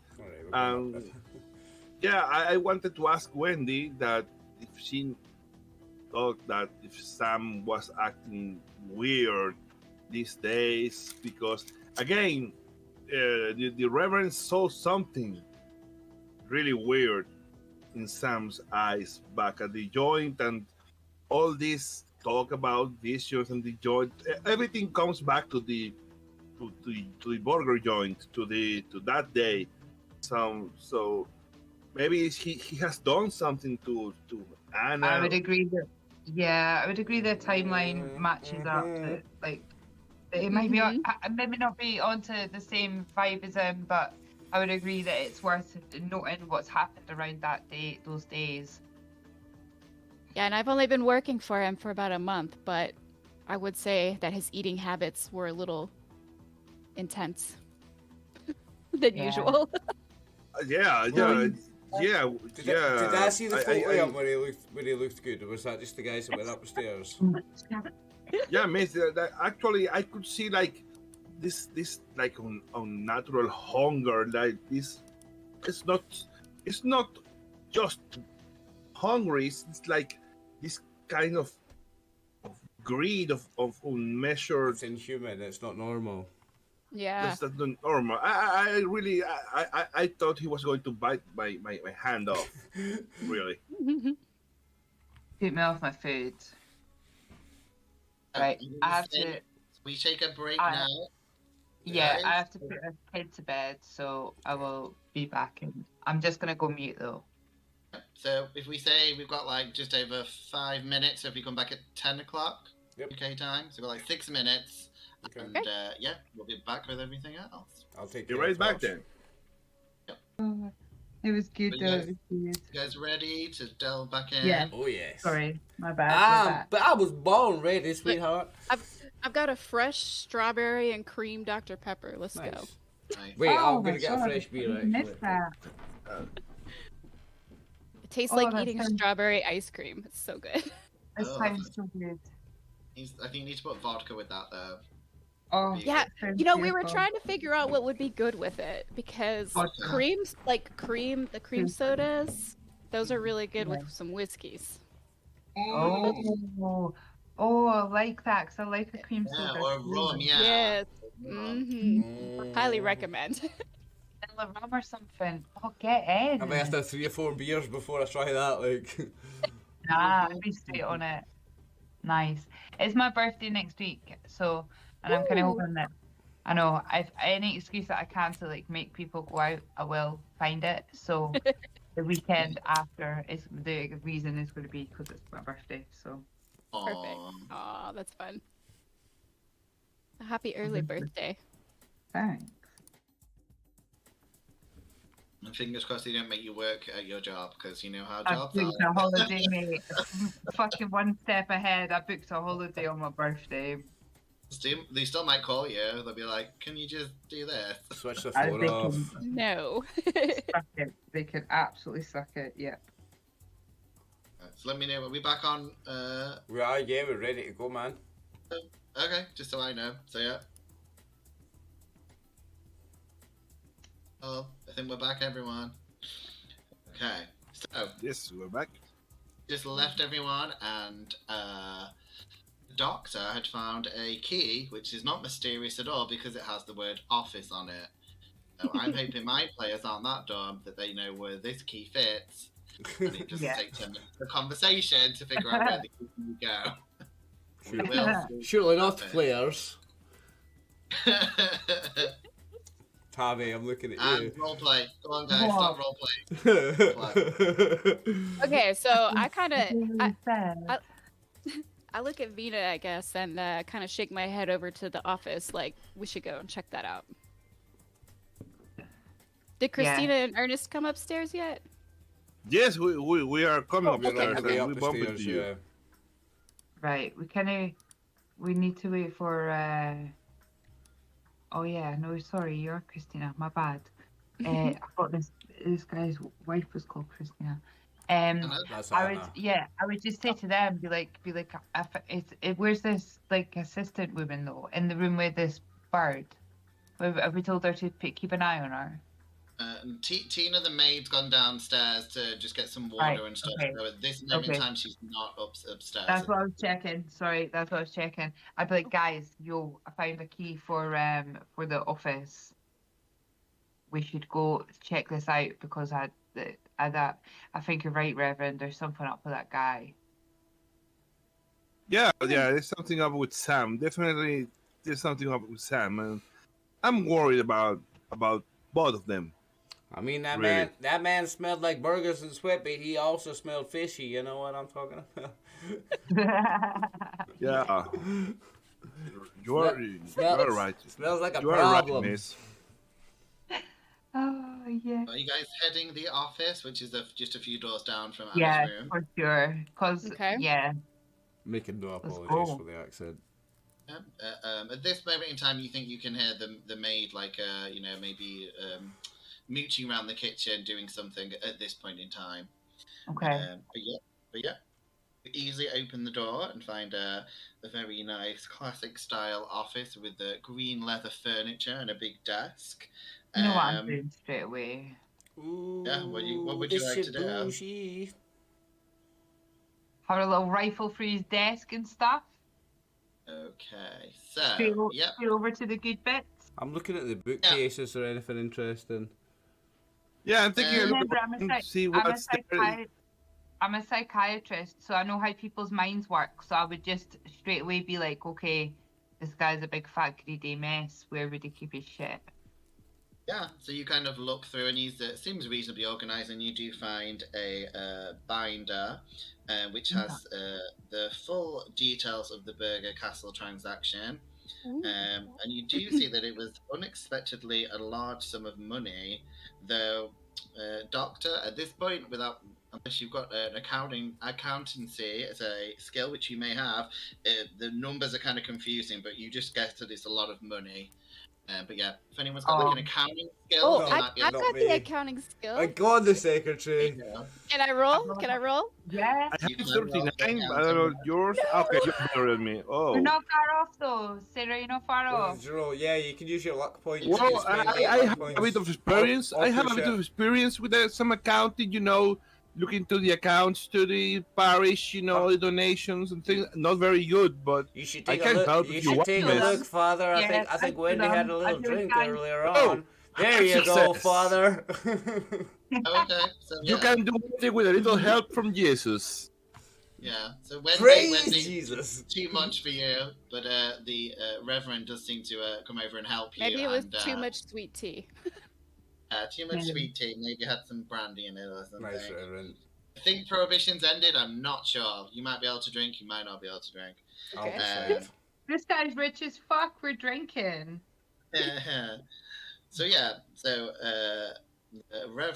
you kind of look through and you kind of adding stuff up and looking through the papers.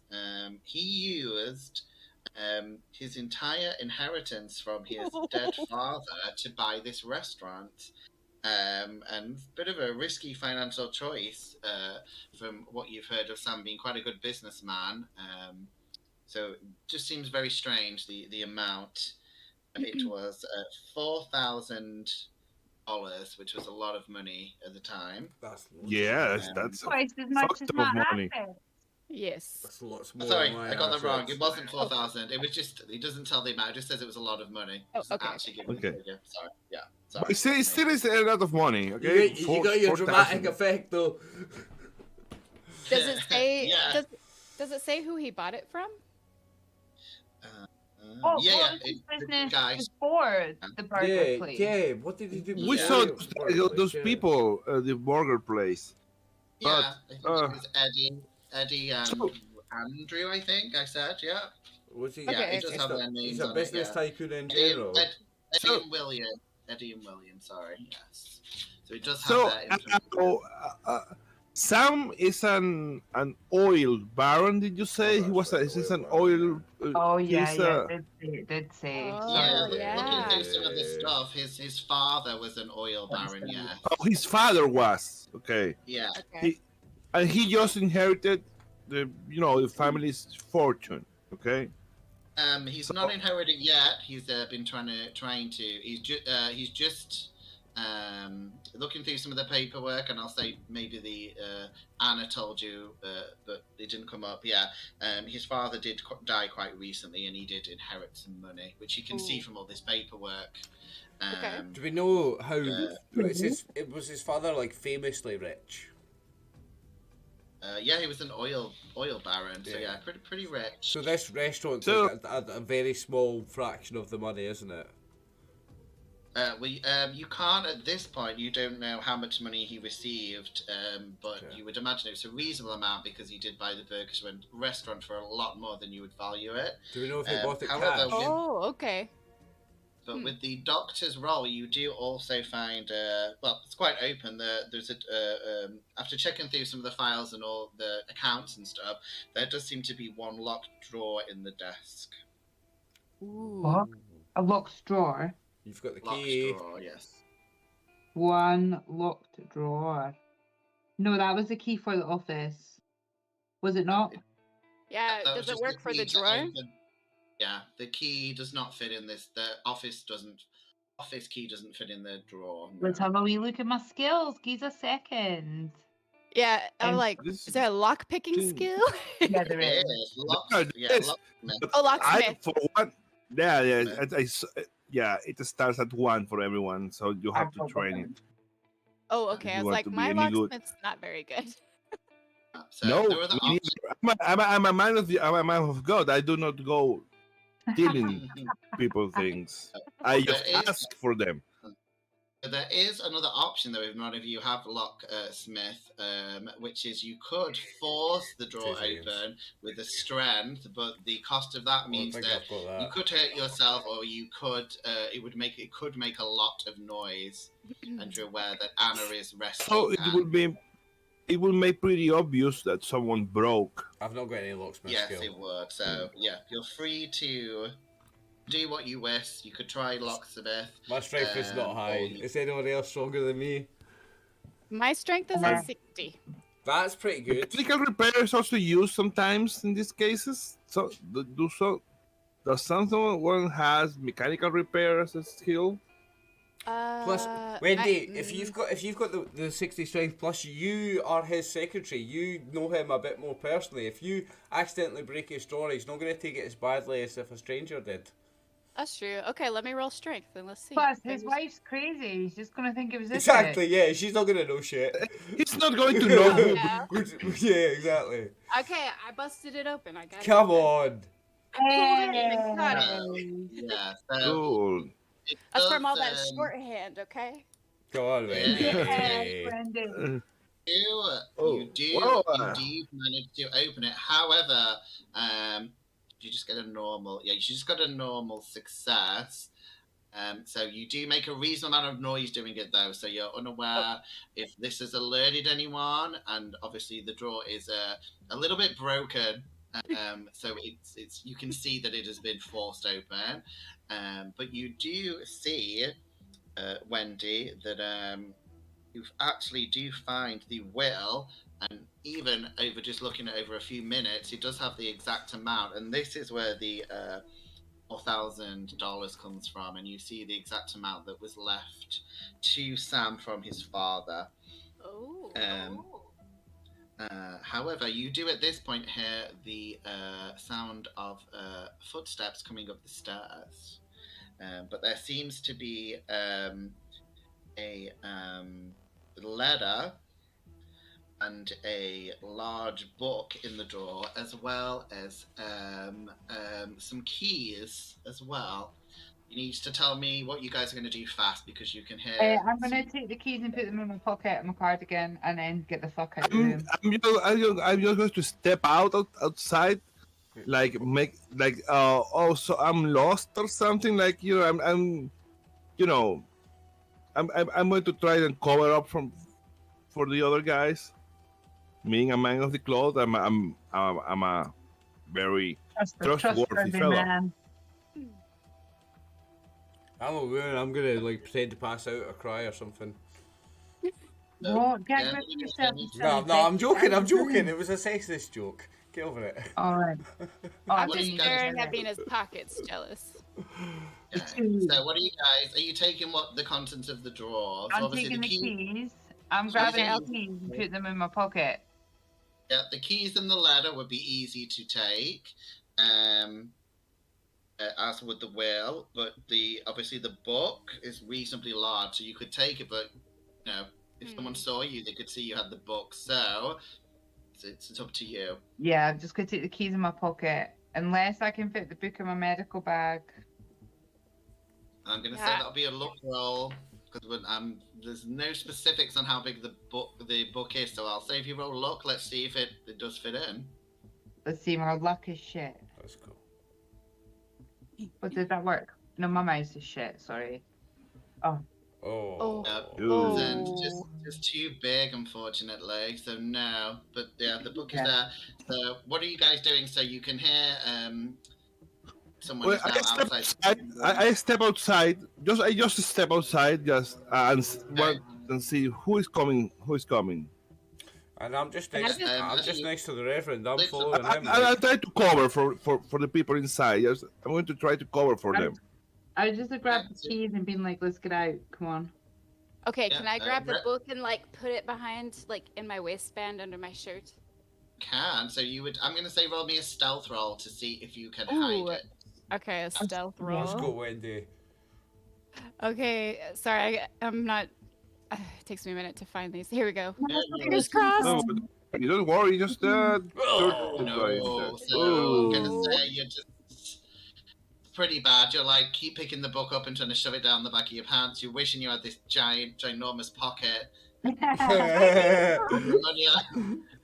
you couldn't. Yeah, you can't. Unfortunately, stealth it, or not in time anyway. So yeah, as the Reverend steps out, he literally bumps into Tina, the maid, and she's like, "Why are you in the master's office? I thought you were looking after you."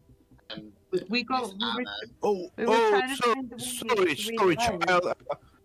We were just helping Wendy sort some papers for her boss. And we were heading out and try to see what else can we do to help poor Anna. But everything is okay. She says, you can see a look at this as like, and the door was locked, and you have to do me a persuasion or fast talk if you're trying to convince her that. Can I charm my way to her? I'm standing next to the Reverend. I'm wondering if I've got any skills in charm or fast talk. That's a success. Like, beautiful. Nice. Yes, come on, Leo. Big smile, yes, Leo. Yes, Leo. Don't worry, child. Everything is okay. We're just helping Wendy sort some work stuff out before setting out, and try to find out what we can do to help Anna. Yeah, so she does calm down. She says, of course, like she's just a bit twitchy with what's happened to Miss Anna, and she says she has called a medical doctor to come and visit, to come round, and she says that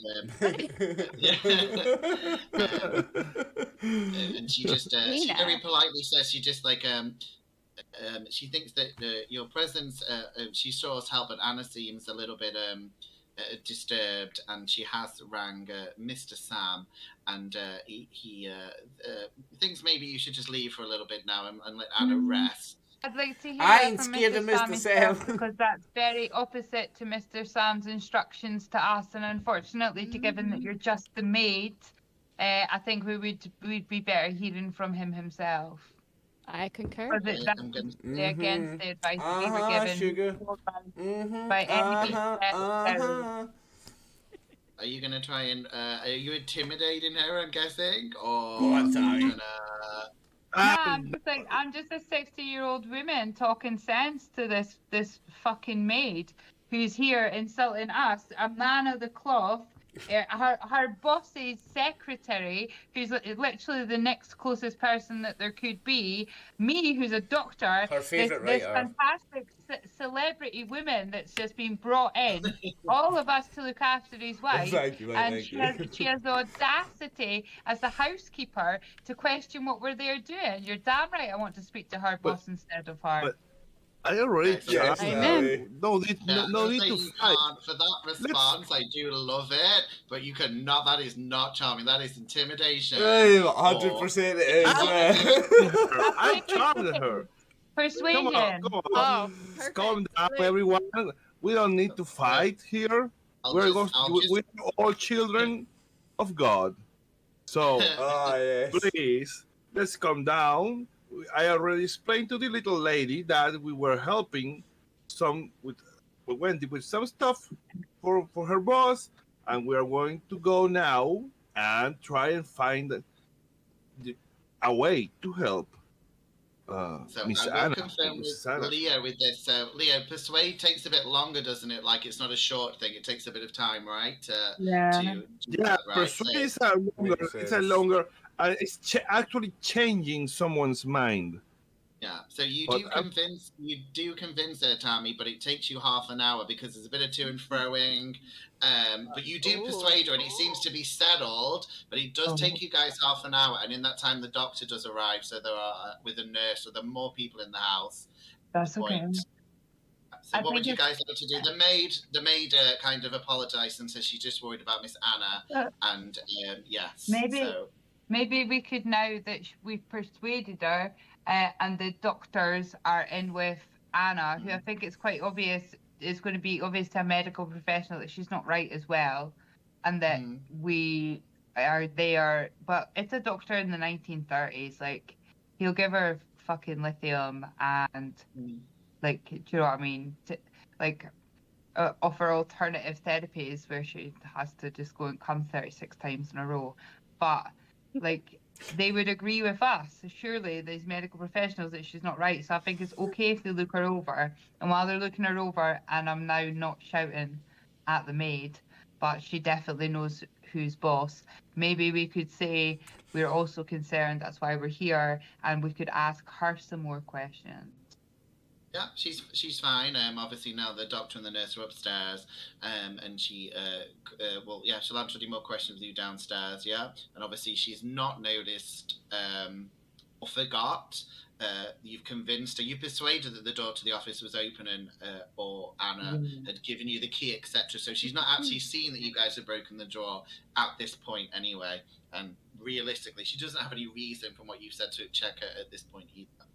She comes back down into the saloon and offers you some more delicious meatloaf and sweet tea. If you guys want any more meat-related products. You're the worst, Martin. You know that. This is in the thing. I mean, I just read it verbatim. I mean, it's not my fault. Okay, she come because we have to be nice and like. He's like, does anyone want some of this nut roast I found on the floor? No, nobody wants a nut roast, not even us. I'll take the fucking burgers I think might be made of people. Like, yeah, she's happy to speak to you guys. You do notice it's getting quite dark at this point as well. It's probably about 9 o'clock at night.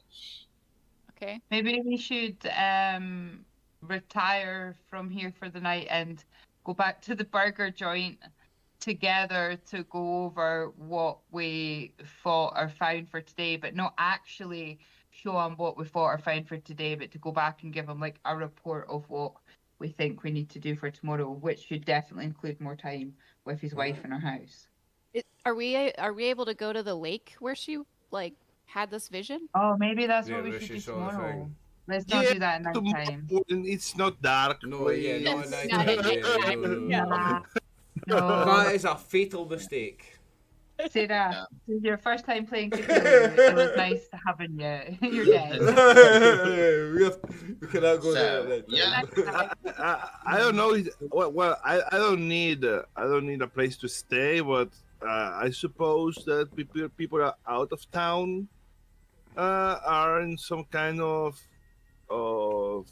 lodging or inn. Well, they live in a mansion. Can we stay in the mansion? Yes, Sam had actually booked you, not had to book you in. You will be staying at the mansion, so you can stay here. So that's fine. Oh, so we're staying here tonight. Also, if you want to convene, and talk about this at the church, the doors are open. If you want to just convene there. I don't know. What do you think we should do? Should we go to the church for a little bit so we can look through the sketchy stuff? My skinage is when I go in the church, sweetie. I'm not sure it's the place for me. Or of course, don't be silly. Of course, it's a place for everyone. Everyone is welcome in the house of the Lord. Do we stay here and we try and find out what these keys are for? Yeah, I think that we should. I think we should wait till everybody goes to sleep and see what the keys go to. I think so too. Yeah, maybe we say, should have made sure us two were rooms then. But Yeah. what's your excuse to be in the house late at night? We're staying here. We could just stay the night. Yeah, you do all have rooms in the house, yes. Right. Okay. Well, I don't. I live Unless down you in don't the. want to, yeah, of course. Unless you don't want to. But yes. but I'm staying around just to but help. like if you're, you can stay around for like a couple of hours after. Like it's just like what? Never did you split say, the Martin? party, Leo. You know 9 this. PM or something. Yeah, it's 9 o'clock at night. You guys met Sam at 7 briefly for say half an hour. Then you came to see Anna. He said he wanted this party tonight. I would just ask the maid if there's like a private like back room or like a downstairs like drawing room or something that we can use just to sort of sit in to discuss. Like yeah, she said there's the first dining room, the breakfast room, the second lounge, the tea room, the ballroom, the piano room, the pink room. Can I get the penthouse? Can I get the penthouse suite, sweetheart, please? Thank you. Yeah, we get it. We get it. Well, I think we should collect our thoughts. We should collect our thoughts and try to figure out what we can do to help Anna. I guess we are all of different backgrounds, but I'm willing to work with you guys to try to help poor Anna. If there's one thing that I've learned over all the years of everything, it is that there is a reason for everything, and that will include us all being here together, regardless of what we do or don't believe in. We've all got like a knowledge of some kind, and I think that there is more than meets the eye going on here for sure. So whatever is behind this, then I think we need to work it out. Yeah. Are you guys staying in the house to have a discussion and maybe go through the little things you found? I think so. Okay. Tina's obviously quite busy, because she's got the doctor and the nurse in the house, and she's got cleaning to do and stuff. And so she puts you in the back, we'll say the conservatory, a room at the back of the house. And it doesn't take the doctor. Well, do you know what? Let's just do this for fun. Doctor, because I like making you guys roll luck rolls. Or you can do intelligent. Do me luck or intelligence, see if you can figure out what the keys could be for. Right, well, I don't think I'm going to do luck. I'm not lucky. Yeah. I'm more smarter than luckier. Same. So, Nice. Oh, well. Oh, failure. Oh, just by one, though. Okay. I'm just letting the doctor figure it out. So she was the one who took the keys. Doctor's got it under control. As you look at the keys, there's a giant hamburger on it, and on the other side it says spare keys. Yeah. Pretty sure. Does that require intelligence roll? That was a joke one. I was like, unless you got like a 1, and then it was like, yeah. And maybe it would have had to be for me. Yeah, maybe we would have had to. Like... You got the keys. I'll say to make it more fair, who would have grabbed the letter? There was a letter as well in the drawer that you guys took. So yeah. Well, probably I don't know. Wendy was trying to stuff that ledger down her where no pockets, but she maybe would have been able to slide the letter in. We'll say Wendy maybe managed to get the letter. So unfortunately, this was the one thing that it would not transfer over. So I'm just going to read you the letter out. But yeah, I will read the letter. So it says, "Dear Sam, now that I'm gone, it is finally time that you learn the truth. You have always wondered how fortune always seemed to smile on me and not on you. It was more than just my superior business acumen. It was my time, and now that I'm gone, it's yours. You see, success is in our blood, son. It has been for generations. All you have to do is sign your name in the ledger. You'll receive alongside this letter. This is important. In order for the ritual to work, you have to sign it in blood, your blood. And it will all be sealed. Your business will flourish beyond compare. Everything you touch will turn into gold. There is a small price to this, of course. You will want it. You will want to gain and grow more than you could ever imagine. I think you already do. What's the harm? I tell you, my son, it will be worth it. After all this time, I will be proud of you. Yours, even in death, your father, Gregory Madison. Curious. What? Mm. What nonsense is this? So Dad put him up to. I was wondering, like, why he just decided to buy I a would brand new burger joint. I would kind of be pointing this towards Christina and Reverend, to be honest, and be like, guys, like, I'm listening. I don't know.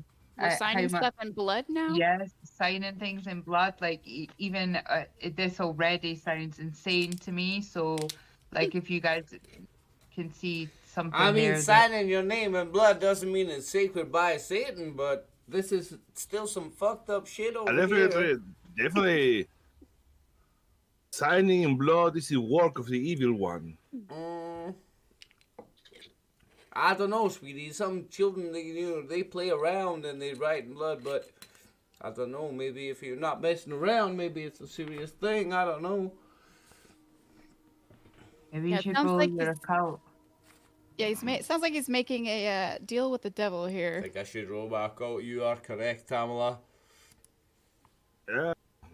Where is it? It is possible. It is possible to sell your soul Oh my to the god. devil. 12. I'll use 12 luck points. I will use. You don't 12 need luck to sign in blood, of course, but but it's still symbols have power. Christine, I wouldn't think it's worth using that many luck points just to get a tiny bit of information, but it is up to you, yeah. Nah, okay. If it's not worth it, it's not worth it. I wouldn't, yeah. Okay. But yeah, so what would you guys like to do now after you've got this new information? What do you think, so to put this together, so Sam just inherited money from his father, who is or was a successful businessman, who apparently says he had some kind of power behind his success, and now he passed it on to his son. So he Maybe signed. That's not the only thing he's passed on to his son. They might both be cuckoo. But do we have the ledger? Do we have the ledger? No. The ledger is somewhere. Well, it was dropped by. That's the big one where they couldn't If get. only I had pockets, you guys, I could have got that ledger out. No. So, but we have access to the house, and Sam isn't back yet. No, Sam's not back now. Then maybe we just go back up to the office and have a look. That's kind of what I'm thinking. Just pick up the ledger, and we will see if he did such awful things. The office is upstairs there. It is upstairs, yes. I'll watch the stairs while the ladies and the father go up the stairs then. Okay, I will give whoever wants to creep in, I'll give them a bonus for you watching for the maid or the doctor or anyone, yeah? Okay. Everyone's got the highest stealth. Suggest they creep into the office. My stealth's not that great. Me neither, but I'm still willing to try. What's your stealth, and again, you get advantage. No. You can roll again though with advantage because Christine is keeping an eye out. So. Okay.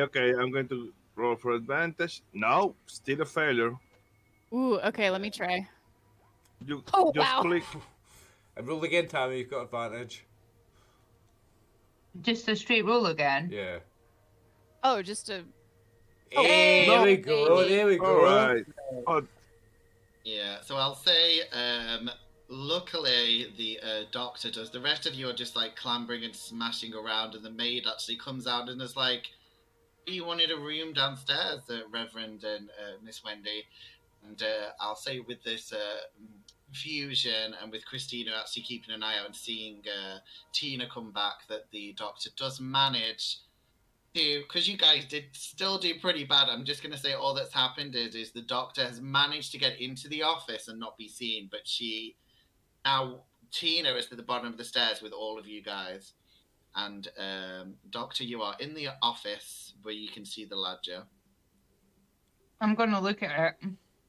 If I need to make conversation with Tina to stop her getting up the stairs, I will. Should I fast talk her? You could do, yeah. Go on, Okay. I'm just going to ask how is Miss Anna? How is Anna doing? Bitch out. she's sleeping.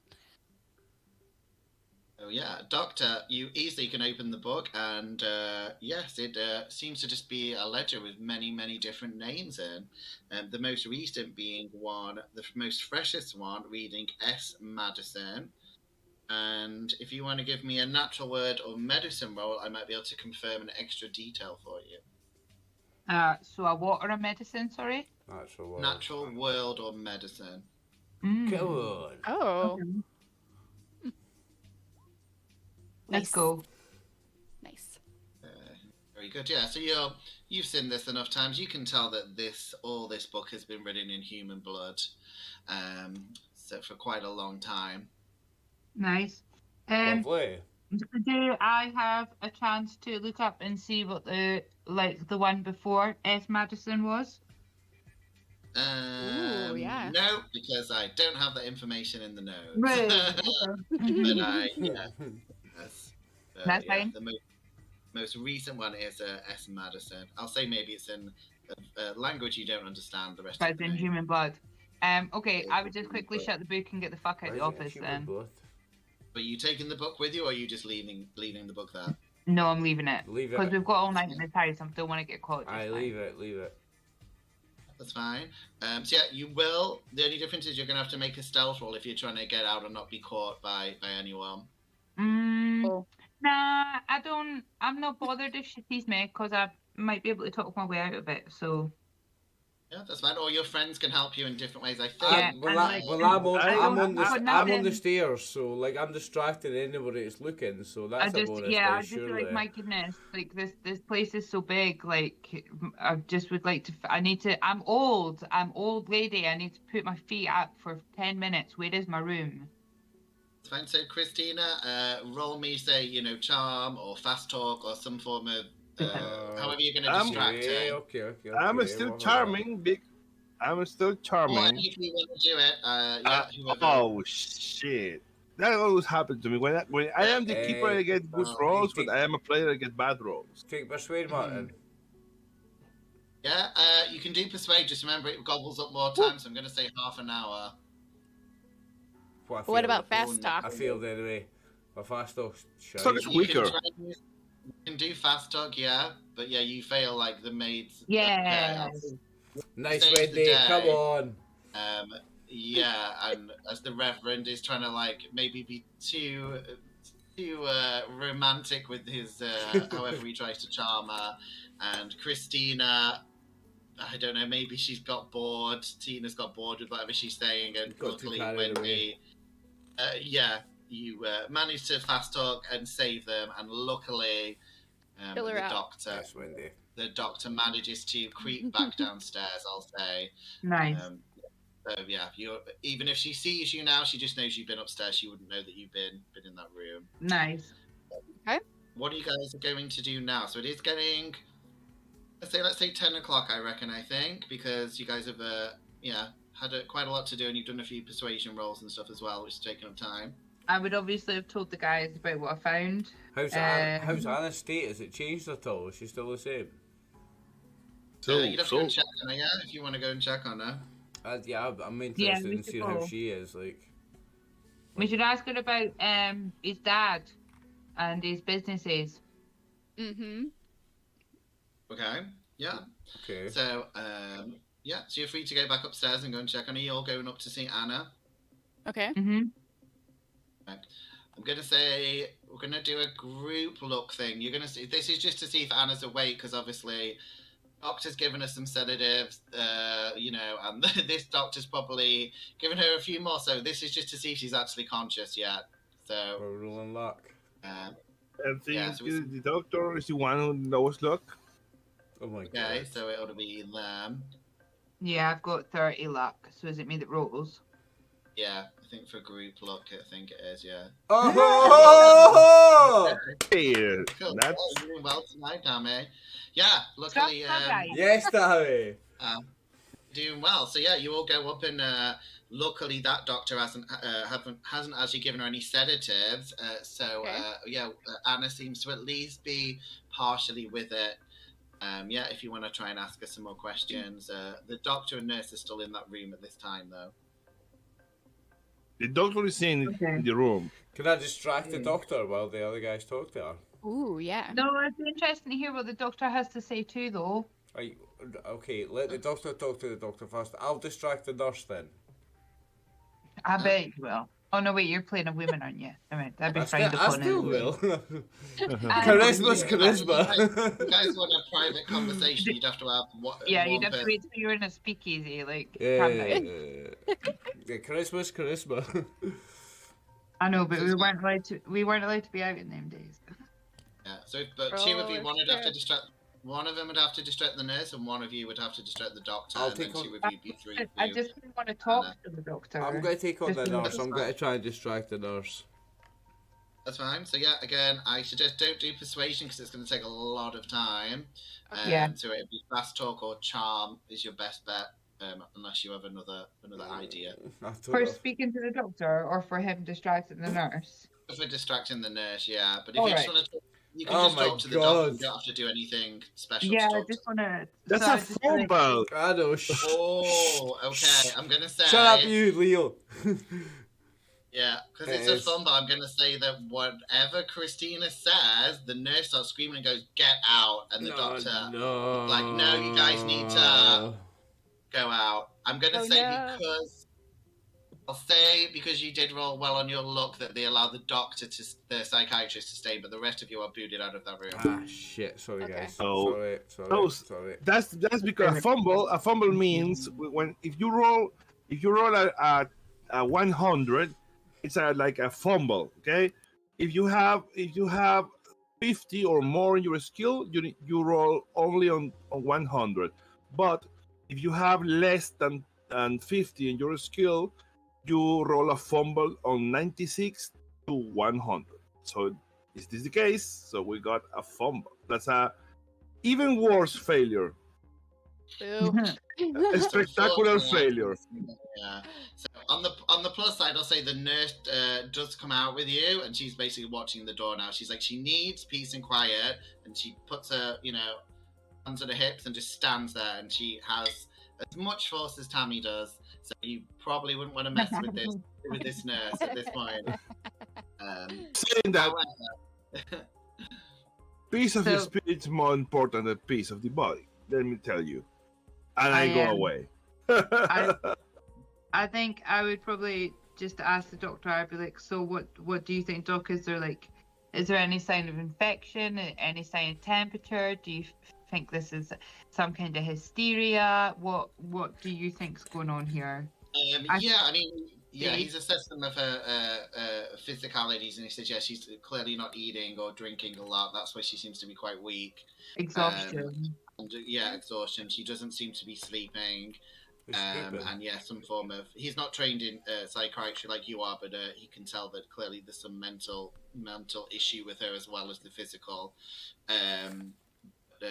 He does he lets you. He's like, as you know, Mr. Sam has a lot of money, and he is one of a very good doctor, and that's why he was sent immediately to come here and see her. Yeah.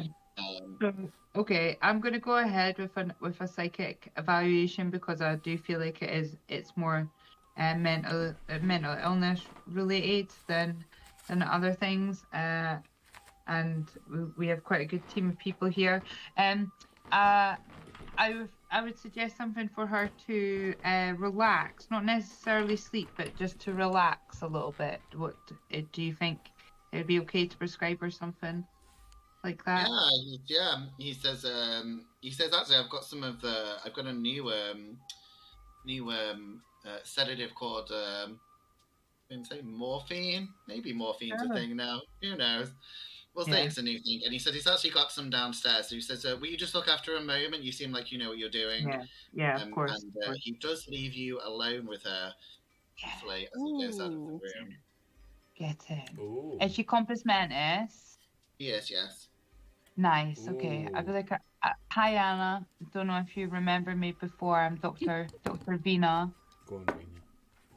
So she starts to kind of focus her eyes on you and look at you briefly, and she's like, "Oh yes." She's like, "Have you gone to find this thing? Are you saving my husband?" We're gonna find this thing, but we're doing everything that we can to work out what it is. Is there anything else important that you remember that you haven't told us? The doctor's going to get you something to make you feel a little bit better, so we're better speaking about it now. She says, "I don't think so." She says, "What time is it?" She's looking around for a clock. No, it's late now. It's late. It's like 10:30, 11 o'clock perhaps. It's So, you need as soon some as rest. you say that, she starts screaming. She said, "No, midnight. I need to go." And she runs out of this bed with inhuman speed, and bursts through the door. Straight up the stairs. Maintain her. Kind of She bumps into the rest of you guys, all kind of standing outside, and falls over. But she's still screaming and trying to get off her feet. What are you guys doing?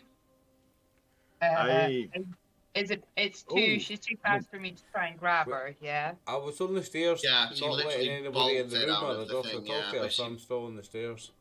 Yeah. Where is everybody else standing? Because they were just outside with this nurse. Surely this nurse will want to catch her too. I think me and the Reverend were outside, like blocking the stairs. She does fall outside where the nurse is, so I don't know if any of you guys were still waiting outside or you'd gone somewhere else. So she does do it with inhuman strength and runs out of the bed, but luckily the nurse is at the door, and as she opens it, she just kind of crashed onto the floor trying to dodge the nurse, and I guess Wendy and the Reverend are outside, and Christina, you're at the bottom of the stairs, did you say? I was on that, like halfway up the stairs, not letting anybody come up. Okay. I try to help her up and try to calm Anna a bit and see if she is okay. Okay. She just starts screaming at you, and as before, she seemed like crazy. She seems angry, and she's like, "It's nearly midnight. He's going to die. Like, so if you're not going to do anything, I'm going now." And she just gets up and starts walking down the stairs. Is there any clocks Well, we're going to have to grab her? Yeah, you can try and grab her, but she's very... Yeah, you're free to try and grab her if you want. Martin, was there any clocks in the room? In her room?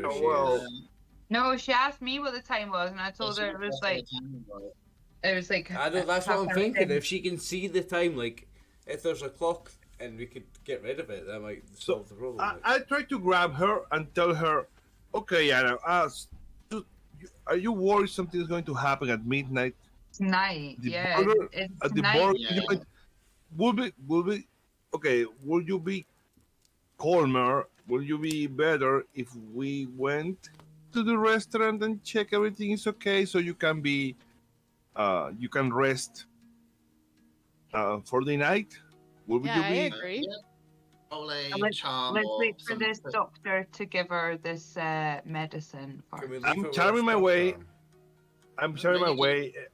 If you do a good charm or fast talk, she'll listen to what you're saying. She's still a bit angry at the moment, but if you want to roll to see if she'll at least listen to it. Okay, I'm going to do this in the most charming way I can, and that's a success. In the name of God. Thank you. Again, she grabs your hand again and goes, "Oh yes, but you need to do." So she calms a bit, at least to say, "You need to do something now." She's like, "I can sense the blackness coming now." He's like, "He's gonna come here, or he's gonna go after Sam. So you need to do something now." Immediately.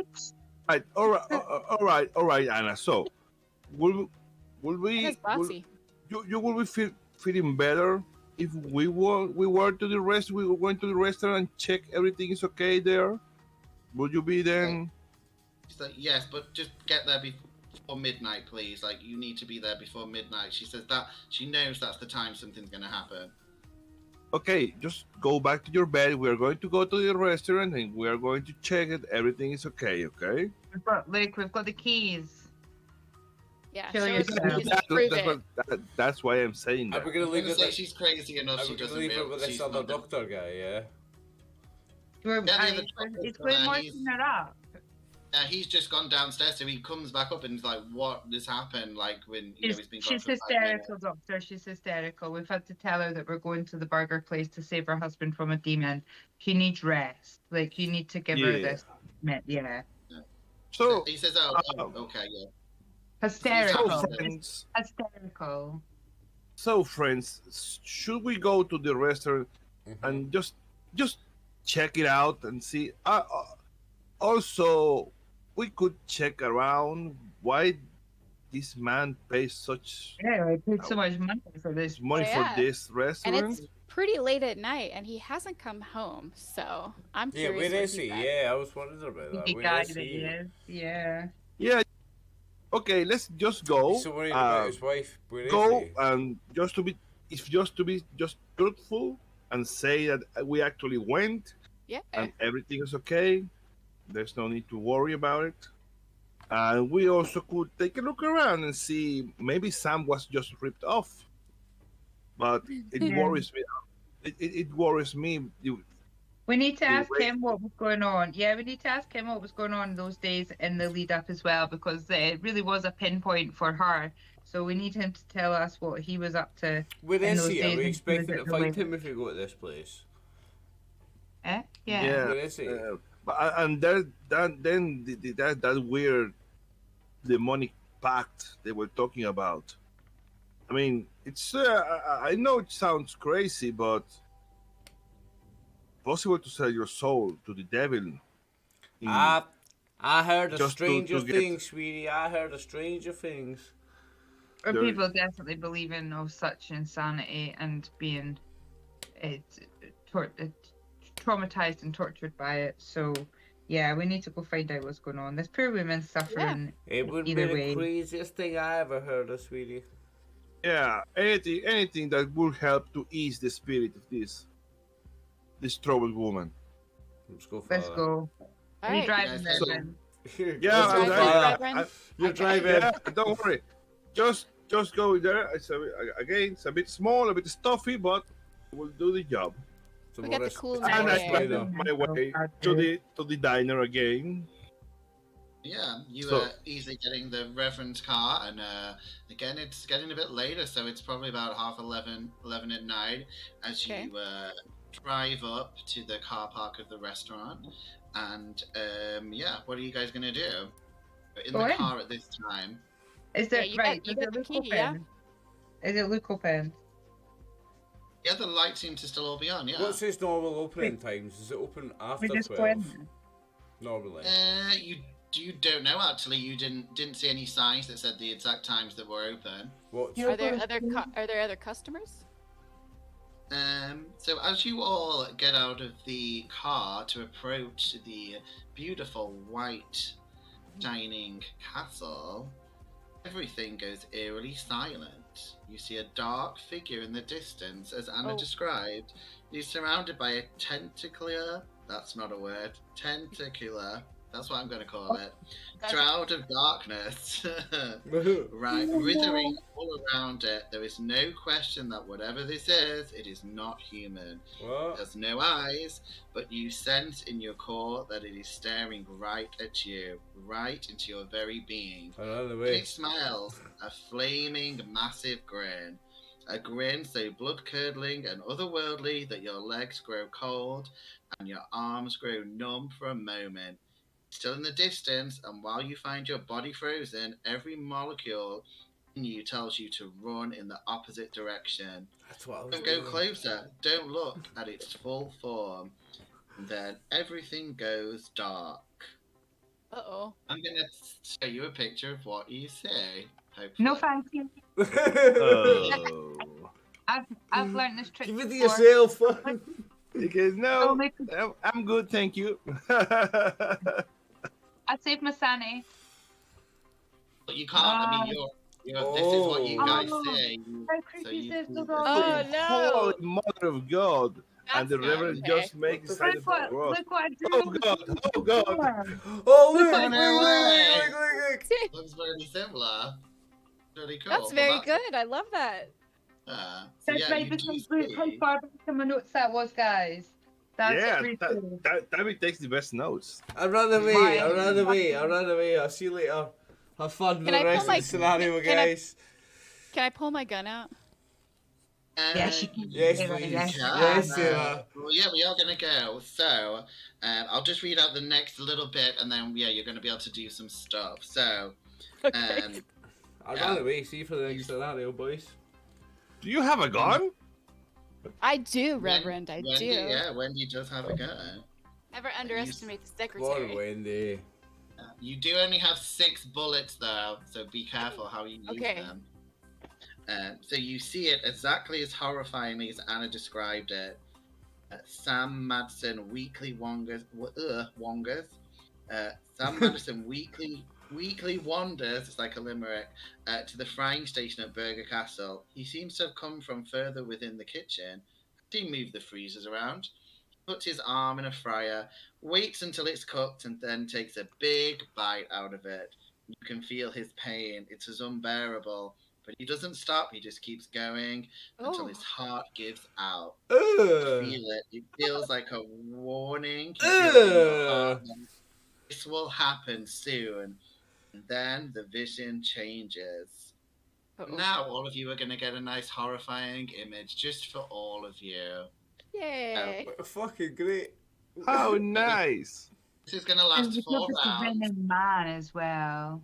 So this is, so you can do, this basically 4 rounds, and you can do 1 action with each of these rounds. So remember this weird grinning tentacled man shadow beast thing is looking at all of you. You also all realize, and I'm going to say, because I think, again, Tammy's not my favourite, but she keeps saying stuff that seems correct. So Tammy, you try and close your eyes. Yeah. You can still see it. Doesn't make any difference. If you close your eyes, the exact image is still there. And you cannot actually see each other at the moment. It's totally dark apart from this creature and just blackness around you. Oh no. Let me get my little special sheet out. So, no, I'm gonna need a special sheet. A special sheet. No, so, what I'm going to do, let me just put these, we'll do... I'm going to do Christina, because Christina needs to do shit, or she'll die, we don't know.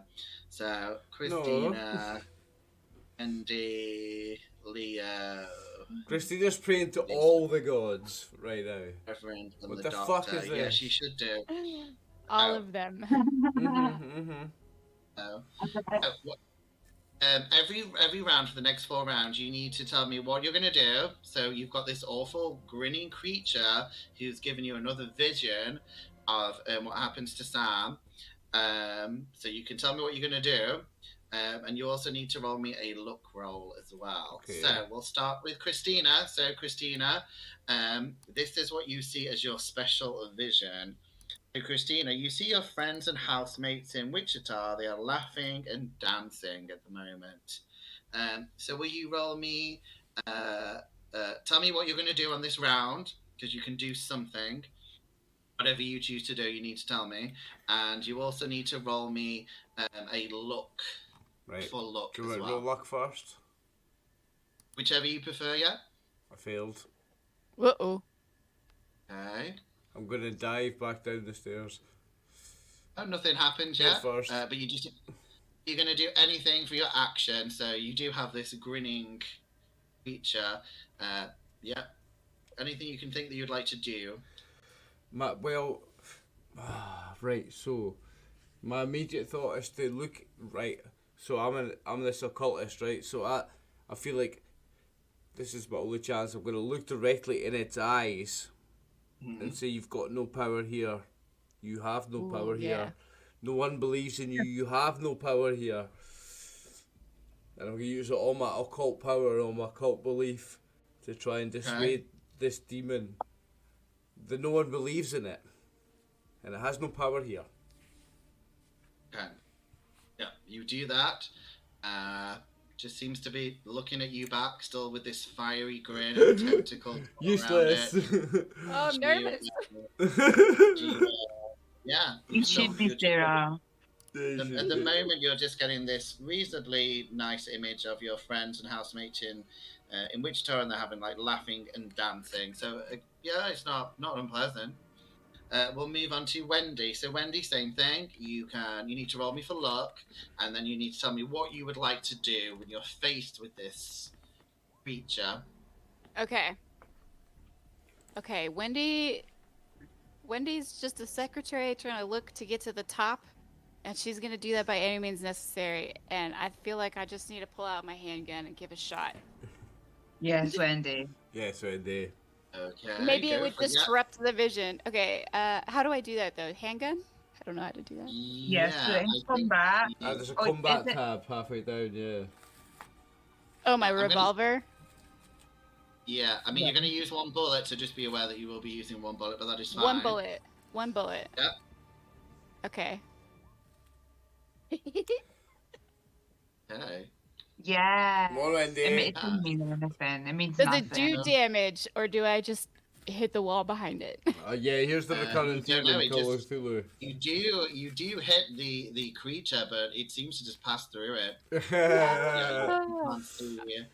I'm going to say, luckily, you didn't succeed because you could have hit someone else that you might know. So it's not all bad. Don't worry, guys. Wendy, I got you.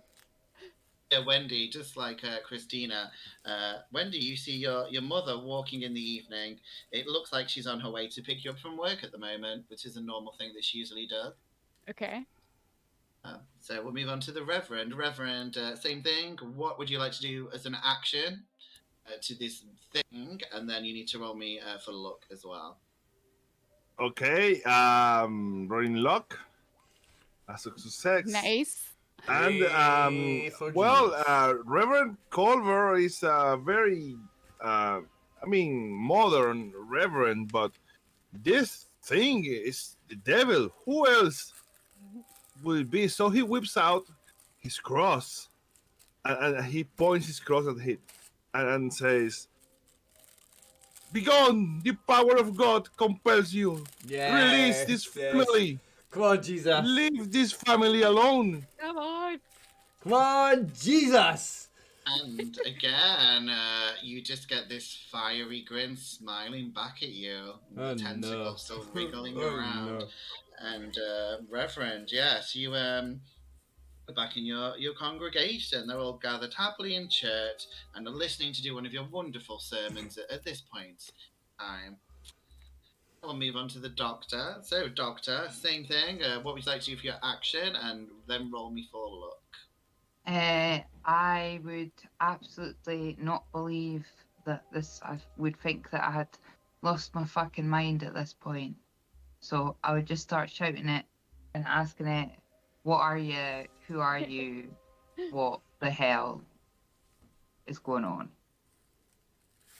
Same thing. I'm just going to say you get a little bit of a different, and I'm just going to say you feel one of the tentacles tugging at your leg. No, I do not. No, I do not. That's not nice. No. Hey, don't touch you, don't touch you. And roll me for luck as well. Oh, goodness. You got this. Yeah. Let's go. Right, hold on. Bear with me because I've got a broken scroller. Come on. Oh, that's pretty bad. Like. At least it's not the fumble. Just not a fumble. No, this is the best bit because there's a bit of a time slip. So all these rolls you're doing, you don't know what happens till a little bit later. You get to all dwell on whatever you guys have done. I don't want to dwell on it. It's touching my fucking leg with tentacle. We move on to round 2, so it's going to be the same thing. You have an action, and then you also have to roll me for luck. So we'll move back to Christina. Christina, would you like to tell me your new action, and also, roll me for luck as well? Oh, so what first? Roll for luck first? It doesn't matter, whichever one you prefer. Well, I see everybody going crazy, and I'm gonna... No, you can't see anyone. None of you can see each other. Yeah, that's right. We can only see the thing. So what can I see? This thing, and that's it? You can just see this thing in blackness, just exactly like Anna told you, and some of you didn't believe her. You did exactly what she is. Fuck this thing. I am the blackness. I will just jump on this thing and fucking envelop it and fucking sacrifice my life for everybody. I will try and WWE this motherfucker. Christina. Yeah, fuck it. Christina's gonna sacrifice her life. Jump at it? Yeah, I'm gonna jump it and put it in a fucking headlock, mate. Okay. Do it. I'm gonna put it in the fucking 90s bushwhacker.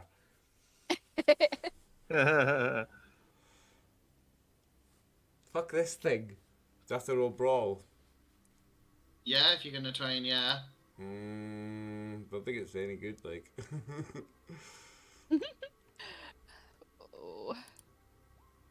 Oh my god. No, no. Nothing. You just you move a bit closer, and yeah, you kind of get you feel a tentacle on your arm as you try and grab at it. Oh no, I've been tentacled. Oh no, so no. dead. But you do need to roll me for luck as well. Okay. Oh, well, that's Go through this alright. Oh fuck. Okay, noted. Big fail for me. Okay. Oh, like you just no. write it down for later. Yeah, it's okay. Don't worry, Christian. So your vision seems to progress a bit. So yeah, your friends seem to be laughing and dancing, and then you smell smoke and see flames start to appear around your friends. What? As we move on to Wendy. So Wendy, same thing. Tell me what action you're going to do against this Cthulhu-ish beast, and roll for luck as well. Let's see. Get it, Shooting Wendy. didn't really do anything, so. Oh, here's my luck. Oh, that's not good. Okay. Can I just? Yeah. Can I just run? You can run, yeah. You can just run, yeah. Good That's idea. fine. Usually is. Okay. You can try to. I'm gonna just try to run. I'm just. Yeah. The bullet went right through it, and I can't believe it. So I just want to run.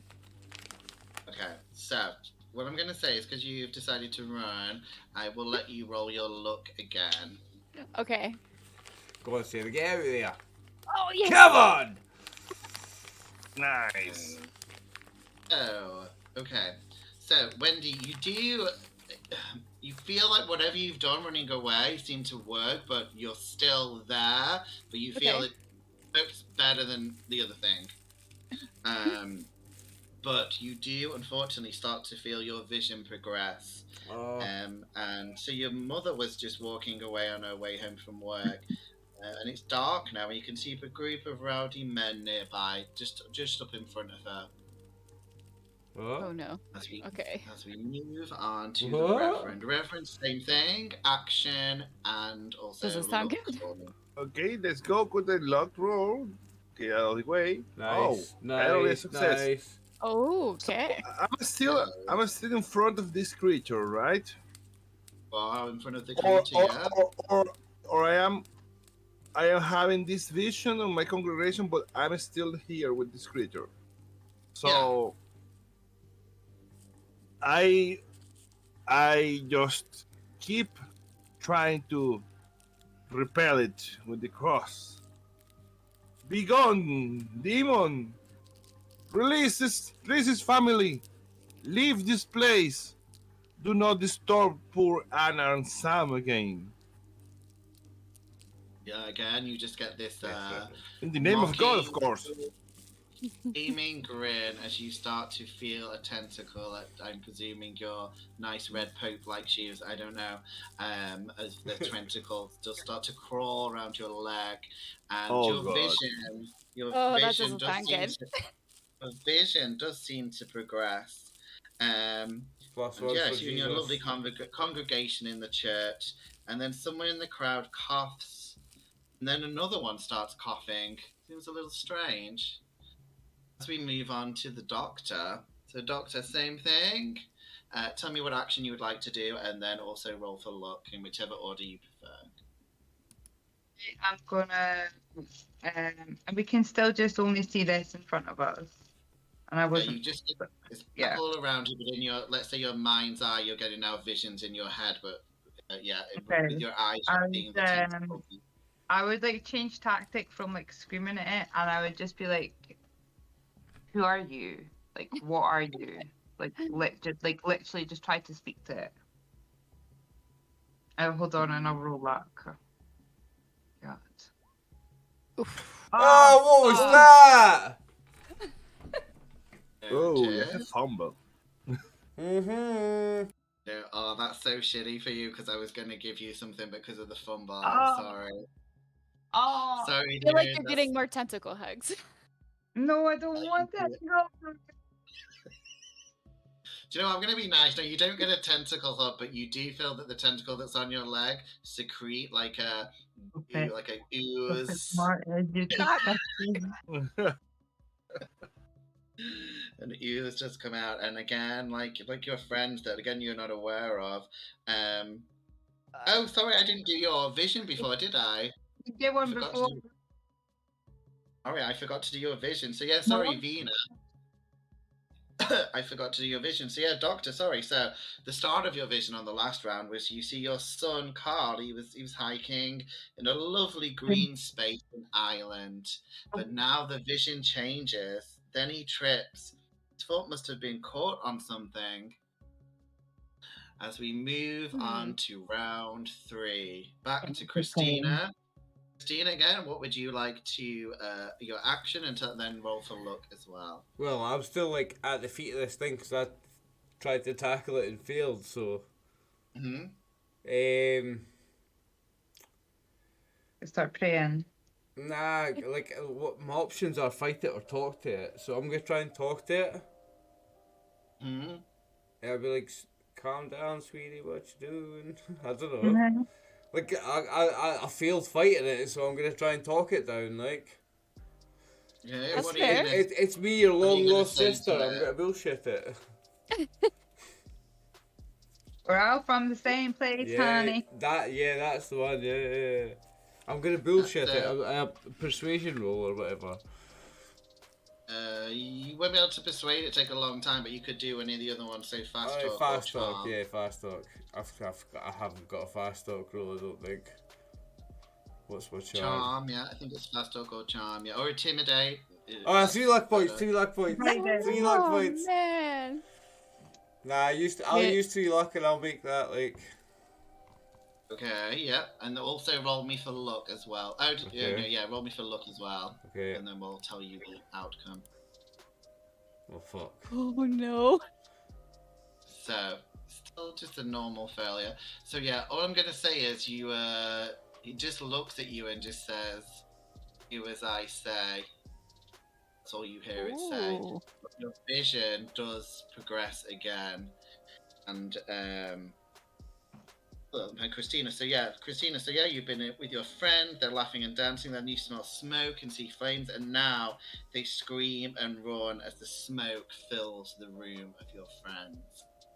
As we move on to Wendy. So Wendy, same thing, action, and then a look roll for me. You're so cheating, Martin, when you're doing it. I know, isn't he? I'm not. Takes the piss, like. Okay, I can't shoot it and I can't run from him. I think I want to fast talk it too. Okay, yeah, roll for fast talk. I want to say, what are you doing here? What? Ooh, luck, okay. Oh, okay, well done, Wendy. So, Wendy. Yeah, and you get the same thing where it just says, obey, do as I say. Okay. You don't know how you've done it, but you kind of like fall over, and then you're just outside the restaurant. Oh. A few seconds later, your friends come back. So, Wendy, you are out of the vortex. Yes. You don't get the final. You don't get any more of your vision. You don't get any more of this vision. Yes. Okay. You are 9. Okay, so. We will move on to Reverend. Same thing, action and a luck roll for me. Let's go with the luck roll. Get out of the way. Oh, this is a failure. Oh no. Oh, come on. Well, I like. Okay, this thing doesn't seem to back down with the cross or the name of the Lord. This thing, I haven't seen anything like this ever. I mean, Ernest is starting to doubt what he knows, and maybe this is not Lucifer. What is this? So I asked it, what do you want from me? Who are you? Hey, so yeah, I'm not going to make you roll for that because you kind of said the right word. So yeah, he says, obey the vision, but you're still going to have to roll me for. Did you roll a luck? Oh, you rolled for luck. Yeah, I failed. So he just says obey the vision, but yeah, your vision does progress. So, yeah, you've been with your congregation. Then you see they start to. Some of the people in the congregation start to carve, and they spill blood on each other as one after the other they choke and die in front of you. Oh my god. My good Lord, what devilry is this? You are not, Reverend, you are not feeling good, and I'm sure you can imagine what I'm going to make you all do very soon. Roll Shahid. So we'll move on to the Doctor. Yeah, Doctor, please roll me for luck and tell me what you're going to do for your action. And then we'll go into the final round, apart from for Wendy, because Wendy, you're outside, you don't know what's going on. Okay. You're just outside the I'm a little dazed and confused. I would just start crying, I think, because nice roll. Because it showed me pictures of my son now, so like I fully believe it that I've lost my own mind because I would know those things that would scare me, not somebody else. So I think I've lost my mind. Yeah, again, similar to you, you actually for the first time you've not really moved, but you actually try moving, and again you kind of like the tentacle kind of you fall a bit over a stone or something, and the tentacle rips away from you, and again you plop outside the darkness, and you're just next to nice. Wendy. Oh, thank God! Just crying. Run! We could cry together. So. We will move on to Christina. So Christina, same thing. Christina's going to try and run it the fuck away from here. Christina does not need to roll for luck this time, or for an action. You just get the end of the vision. So unfortunately, Christina, it's in this house with your friend starting to burn in flames. Finally. Then you see their flesh burn, everything, your bed, your instruments, and your life turned to dust. Then you find the darkness fade, and you are again with Wendy and the Doctor. Okay. And lastly, so yeah, Wendy, you're fine. Again, you just see you've only been here a few seconds. You don't know what's going on. Same with the Doctor. And we'll move on to the Reverend again. Fortunately, no actions or luck this time, but you do get the end of your vision. So you've been in your congregation, they were coughing, and then they started to splatter blood on each other. And then you're like, did you do something wrong? A pipe? Everyone you swore to protect is dead. Why would God do this to you? You again see the blackness fade from around you, and you appear with your friends, so to speak, outside the Burger Castle. So, I hope you had fun with that. I did. So, you have to do a little bit of roll now. You do need all to. Well, I'm going to do it. So, for each round, basically, you have to roll me a sanity roll. So I will say. So I'll just go with Christina because you're the first on the list. So you need to do me 3 sanity rolls. 1, 2, 3. 2 successes, 1 failure. 4 sanity rolls. Sorry. So 1 more. My God, 3 successes. I got a critical success. Ooh. That helps. Hey, that's a 1. Christina's pretty hardy, so yeah, Christina, you just need to roll me for the one failed one. Just roll me a 1d3, and you take that many sanity points. So you're clearly quite whatever you. These things do not affect you. Soul. Not too bad. Not too bad. Oh. Hey, Mama. We'll move on to Wendy. You have to do the same, but you only have to do me 2 sanity rolls because you did manage to escape. Oh, okay. So if you click on the sanity button, just click it twice. Oh. Unfortunately fail both of them. Hey. So you need to roll me 2 d3s, and you'll have to take this off your sanity points. 2d3. Okay, I'm sorry. Let me look. I only see d4. So yeah, type slash. D3 is a special one. So if you do in the type box, do slash roll and then 1d3. 2d3. Oh, that's awesome. Nice roll. Is this a good roll? Mm-hmm. Yeah, that's what it is. Okay. You only take. So you need to deduct 2 from your sanity on your sheet. -2. Okay. -2. As we move on to the poor Reverend, who again has to do me 4 sanity rolls. Oh. Okay, let's go. 1, 2, 3, 4. Oh, 3 failures. Fuck. 1 success. Yeah, so that's 3. So then you'll have to do 3 threes to see how many sanity points you take off. 3 threes.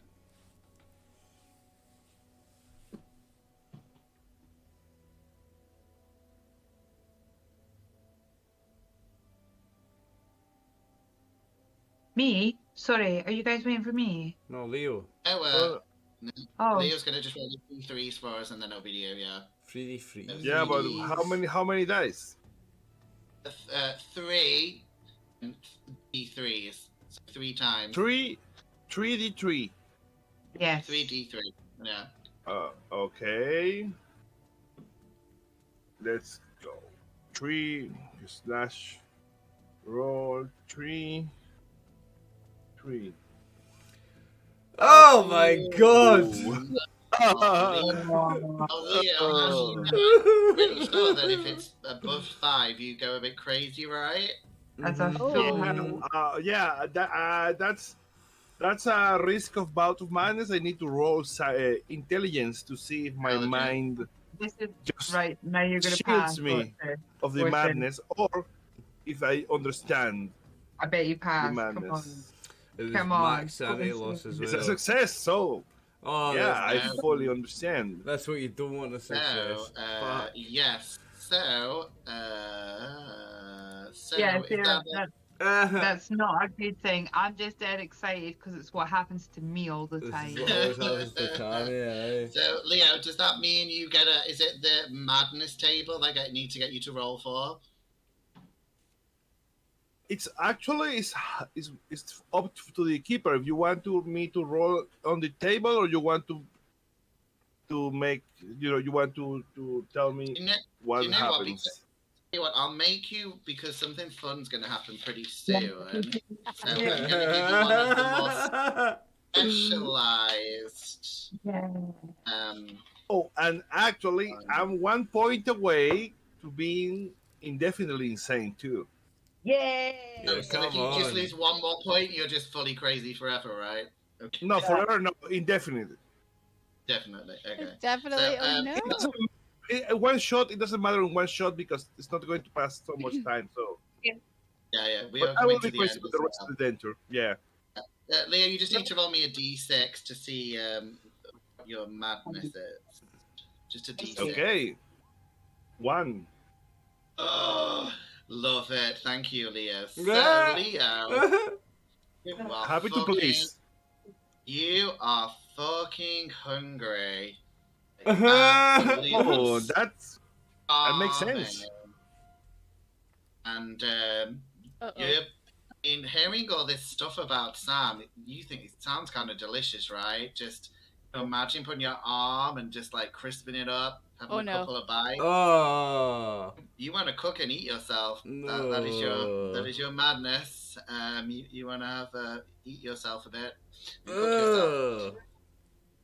So yeah, Okay. that's fun. Do you have to roll how many rounds that last, Leo? 1d10. Yes, it's 1d10. Roll 1d10 to see how long you want your compulsion to cook and consume yourself is. And rolling. Well, do I still have to cook myself first? No, yeah, this is just you.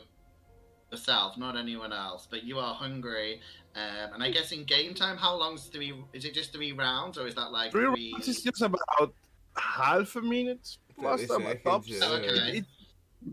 But yeah, but what you will see poor Reverend do is run right past you to the open. It's open, okay, I guess, the restaurant. There are lights inside, right? So you need to do one more roll after the doctor to find out if it is indeed open. But we will come back to the Reverend because obviously you are going to do whatever you can to get near some cooking equipment, and you are outside a burger restaurant, so I think we can see where that's going to go. But yeah, thank you, Leo. I'm so glad you rolled low because that was the best one. So thank you for that.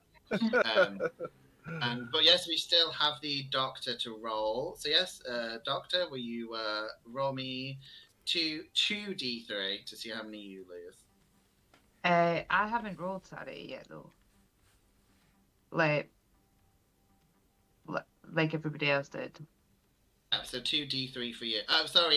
Roll 2 sanity and then sorry, two sanity rolls for you. Sorry. Nice. Oof.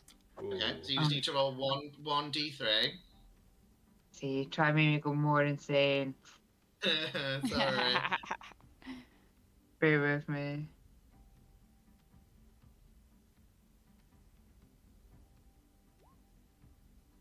Ugh, okay. So there's 2. So, yeah. That's not bad for this morning. No, you're doing good. So you all do appear back again to Tammy. So we do. Of course, at this point, it comes back. No, the scariness. Then it fades out. It's the fucking elder gods. It is. I'm telling you. So yeah, unfortunately, so you guys do all obviously see yourselves, and it only takes seconds from when Wendy appears for the rest of you to appear, but the Reverend just starts running oh no. right at the restaurant. I do need you all to roll. I think it's just the person with the lowest score, unfortunately. Let me have a look. Let me see. Okay, yeah. So, yeah, a group look score is the most important look one you have to roll. So, please roll. Go to a group one. So I think that's for Tammy to do. I think. It's me. Yeah. That's it. Let's go, guys. Come on. Come on, Tammy. Oh. Ooh, we're screwed. Nice. Well, it could have been worth. It's not a fumble. Okay, so the Reverend is absolutely Terminator running at the restaurant, as you see him as you guys get over the blackness and the tentacles, and I'm gonna say, Leo, how do you think the Reverend would get in the restaurant? Is the door open? We've got the key. The door is actually locked. It's locked. The door is actually locked. So I'm gonna say he just rams through it. He's just ripping his sleeve off. God, let's go. Yeah, at this point and trying to break down the door. I'm gonna be nice and say I'll let one of you roll another look to see, because you do have the keys to see if you can get there before he damages himself more to open the door with the keys. Somebody better than me. Ben, because we wouldn't know what he was running for, would we? We would just see him running for the plate. Yes, I'm just gonna say. Let me go. Let me in. Wish me Let luck. me in. I'm hungry. Yes. I need to eat. I don't know if it's a good thing to let him in though. Yeah, I mean, this is what I mean. I'll let whoever rolls it decide if they want to do it as well. But I'll roll the success and luck. Okay. You do manage to you realize that maybe in the car that the keys must have fallen in your pocket. So Christina, if you wish, you would before they hurt themselves trying to bang the door in, you could open the door for them. Yeah. So as he's running towards the door to bash it in, I don't care. I'm running a strange. I found the keys and I throw the keys to him. I'm running a strange. I'm going for the door. I'm running at it. I was going to say either way. So this will hard success. So just can I ram through it with hard success? I'm running through the door. You're gonna take. I'm gonna say roll me a d3 to see how much damage you take. I'm still throwing the keys at him at the same time. He's got a key hanging off his head while he does this. That's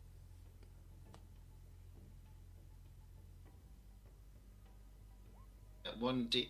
So yeah, you take 2 points as the glass shatters and you kind of go scars your beautiful face, and unfortunately, the rest of you will probably see this in a few more seconds. But the Reverend sees Sam is at the fryer, and his arm is covered in a lovely crispy batter, and he is just about to take a bite of his arm. So you guys are going to have to tell me what you do fast. Because you move away. It's my turn now. So you guys are gonna have to. Yeah, it's not combat, but you're gonna all have to tell me what you're doing, because as Leah smashes through the glass.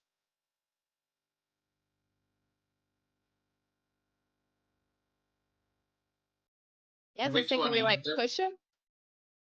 Are you throwing yourself at Sam, or are you throwing yourself at the Reverend?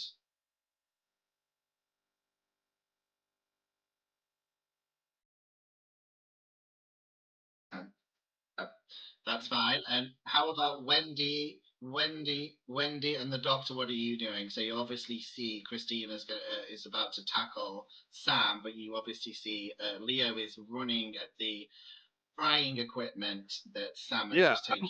I'm running at the frying equipment. I have already tore my sleeve off, and with my arm like stretched, I'm going right into the fryer.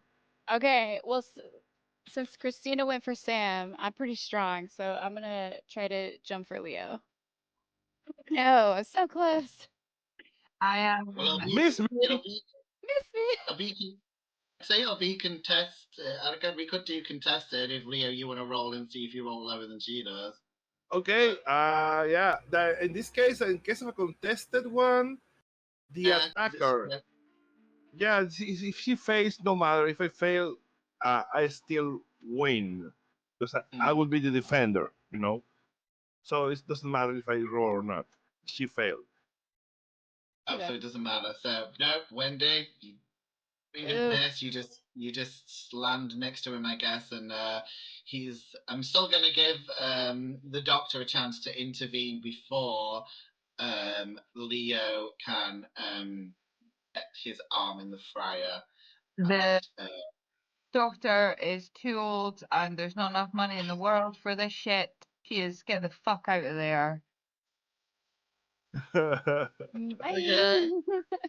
She's just gone. She just gone. I am running for the door. Okay, so unfortunately, bail out. I love that there's no money in the world, so no. I am 65 years old. Too old for this shit. I did not because to die when these maniacs eat themselves. The poor Reverend is frying his arm. But Christina, you did manage to. You were gonna do the same, weren't you? A contested strength. So same thing. Give me a strength. That's the same thing. We'll do strength v strength to see if you can tackle him to stop him eating his arm. Ooh. Dang. Ooh. Yeah, if you want to, yeah, I'll allow it. Yeah. Yeah, you're going to make it a success. So you do actually manage to, I'll say you managed to tackle Sam, at least at this point. So you can smell human flesh that has been fried. But you do manage to grab his throat to stop him at least eating his own arm.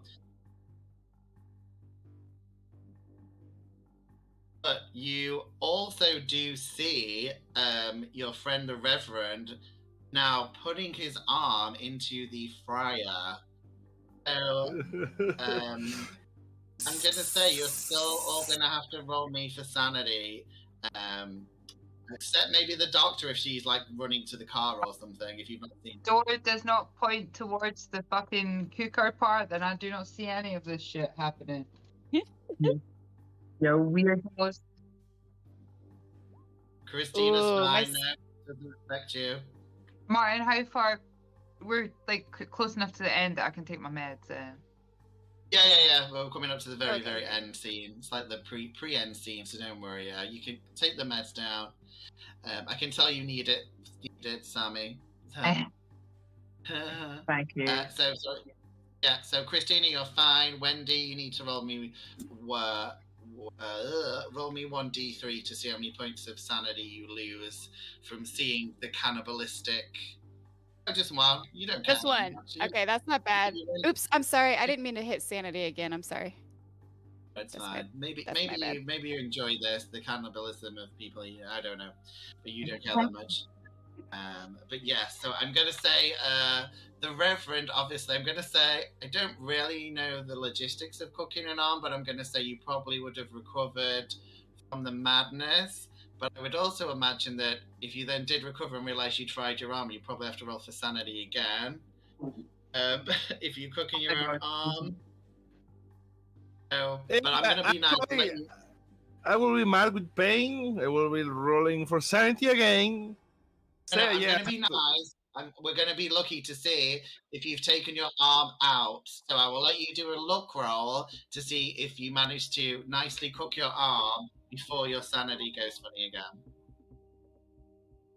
Okay, because this is my third round, right? So roll for luck to see if you manage to get your arm out. Failure. Ooh. Oh, still there, so you're gonna have to roll me for sanity as you literally. Yes, your arm is still cooking. Success. Okay, so on the plus side, you don't seem to care, so that's good. So you just lose one. More saying, you just don't. So you just lose one sanity point, but is that enough to make you go definitely? Yeah, so that's about it's about another bout, right? Indefinite. When you go indefinite, you get a bout of madness. But this time, instead of temporary, it's indefinite. So I'm going to be in a permanent state of like underlying madness. Yeah, until you're done. So anything, any sanity loss that I get is going to send me off into another bout of madness. Okay, so you're okay now, I think, right? But if anything else happens, is that right? Yeah,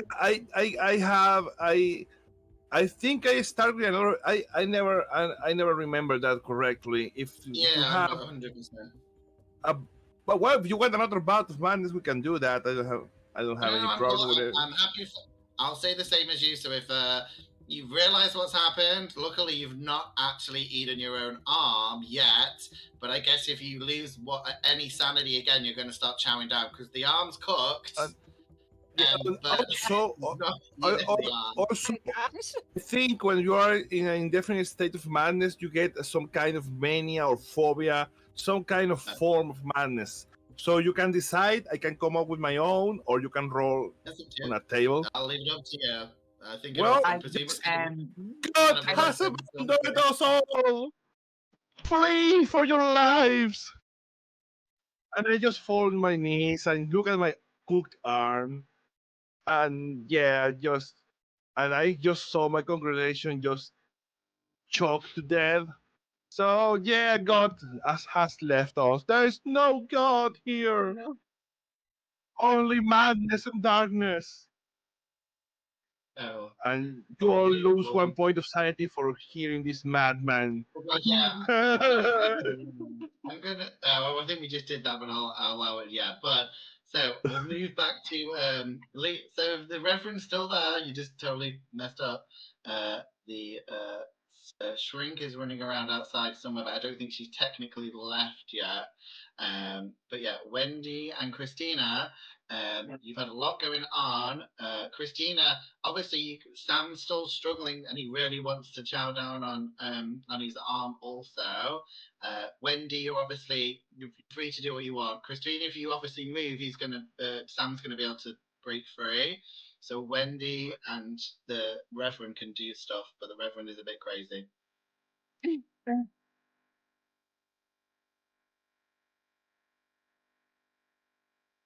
I know.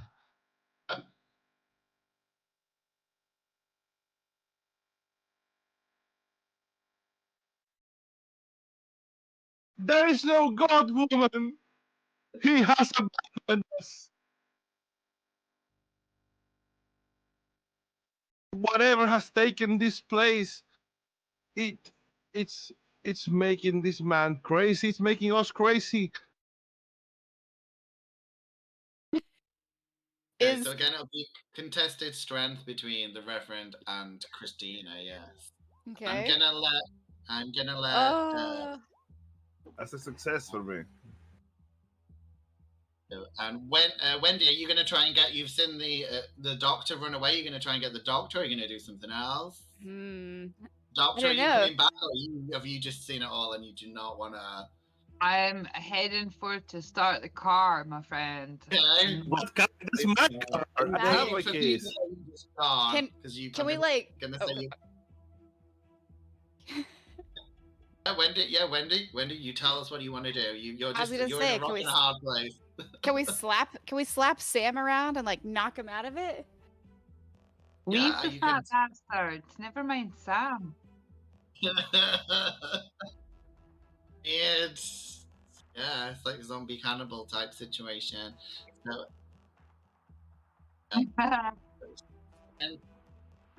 yeah. Unfortunately, I think the Reverend managed to not take it, so that means that you've released Sam, who is now, unless Wendy does something, he's going to start eating his own arm, and you don't stop the Reverend from eating his arm as well. So no, I'm not eating. I was still saying I mean, but I'm not eating my arm yet. You're not eating it yet. It hurts like hell. But I think we should try to punch Sam like to get him out of it. Okay, so you'll need to roll me a brawl to see if you can like knock him out. Oh no! Oh wait, but I'm gonna use my luck points. Yeah, you can use. Yeah, again, if you want to start, you come into the end. So if you want to start using. Oops, I'm sorry. Yeah, I didn't mean to hit the luck. Okay, let me. Don't worry. Oh, okay. I didn't mean to hit the. I didn't mean to roll luck. My bad. Oh, okay. That's my bad. Great, I wasted it. No, but no, if you use wasted critical. Yeah, I know. Let me see what Sam's doodah is because I've not got his sheet on things. Sorry, it was so mature. Sam's his shit anyway. Let me roll on the old-fashioned dice to see what he gets. He did get pretty good. He got 3, so he actually managed to show you the dice, but I'll have to move them up. So I managed to knock him out? He manages to dodge your brawl, so you just don't. You don't. And Sam does indeed get a nice, tasty bite of that arm that he's just been craving. So I'm going to say that Wendy, being the most aware, I guess, at the moment, you do notice something strange, that the massive refrigerators at the back of the kitchen seem to have a little bit of blood on them, and there is a door behind the massive refrigerator. And when you look, you can see a little bit of blood on Sam's shoes that comes from the door. Okay. But I can open the door? Should I use a spot? God. You can certainly go and try. I'm kind of scared. Should I use a luck or spot hidden maybe? No, you've seen it. It's perfectly there. It's just a door. Yep, you can see it, and it just looks suspicious. Okay, I'm definitely opening this door. I want to know what is going on. Okay. Bears people. Oh god, So the milking room. The air in the small underground room smells oddly metallic and damp. The walls are all made of stone like in a dungeon. There are a few torches illuminating an altar in the middle of the underground space. And the book, this large book, stands on like a kind of raised plinth. The rest of the room is bare. On an altar, there is a strange bowl in the shape of half of a oh god, I can't read any big words. Anatomical human heart laid on its side. Oh, yummy! One of its edges is sharp and stayed, and in its ventricle pools a dark red liquid, the source of the metallic scent. Managed to figure out. And you can see that the book seems to be chained to the book stand. What would you like to do? Okay. I feel like I should steal the book. Sorry. You want to steal the book? Okay, that is fine. You also need to roll me for sanity as well, because this is kind of horrifying with the weird... I say so, yeah. Okay. Here we go. I'm handling it well.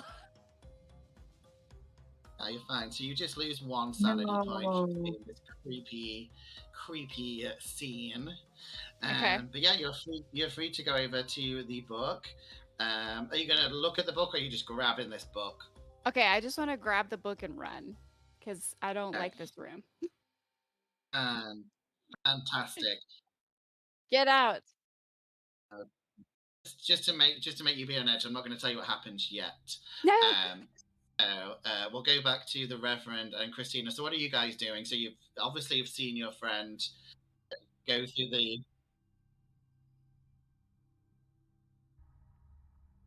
It hurts. Leave my arm alone. It fucking hurts.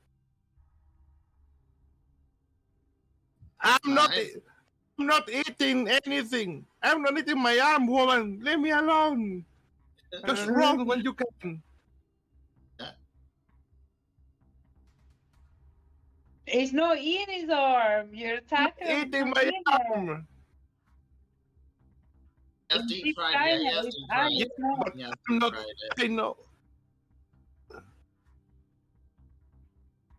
No. He's deep fried it. I already fried it. I'm just attacking him now for no reason. Yeah, I'm good. Good. You know. No, but it hurts like hell. It does hurt. You'll be screaming of it. Yeah. This poor guy's like trying to like fucking thingy, and you're like ripping his arm that's killing him. I'm like, oh fuck, this fucking hurts.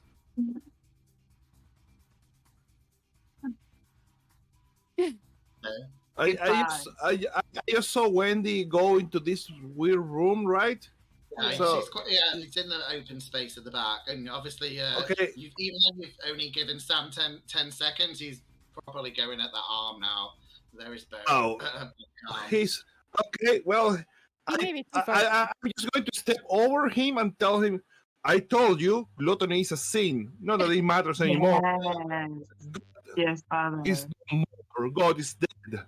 But I see that Christina runs away, right? So I try to find Wendy, and I enter the room and tell her, Wendy, girl, just run away. This place is evil, and God is not going to protect us. God is gone.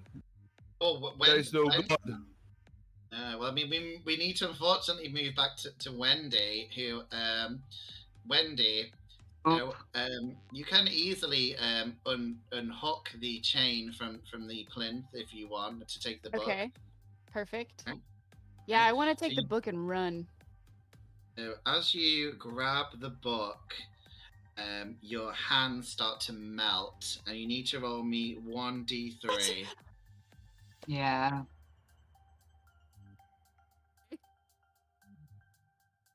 Roll 1d. Oops. Oliver, you should look outside at the snow now. Oh, it's been right out since I sent Hunter to bed. You take 2 HP points as this book seems to burst into flames as you try to touch it, and you drop the book. Okay, never mind. The skin has the smell of cooked meat, similar to one of your friends. What would you like to do now? Oh my god. Okay, I just want to run, crying. I'm getting out of here too. Yeah, girl, you do that, because no God is coming to help you. That is fine. So yeah, so you guys managed to, Wendy, you managed to run out into the kitchen area, and you're both of your friends are there. You do hear the screech of the cargo, but you again don't know who's in it. But obviously, if it was a movie, you would realize. But is he hot-wired in the car? Is the Dr. hot-wired in the car? Yeah, it's in the olden days, man. Surely it's easy as fuck.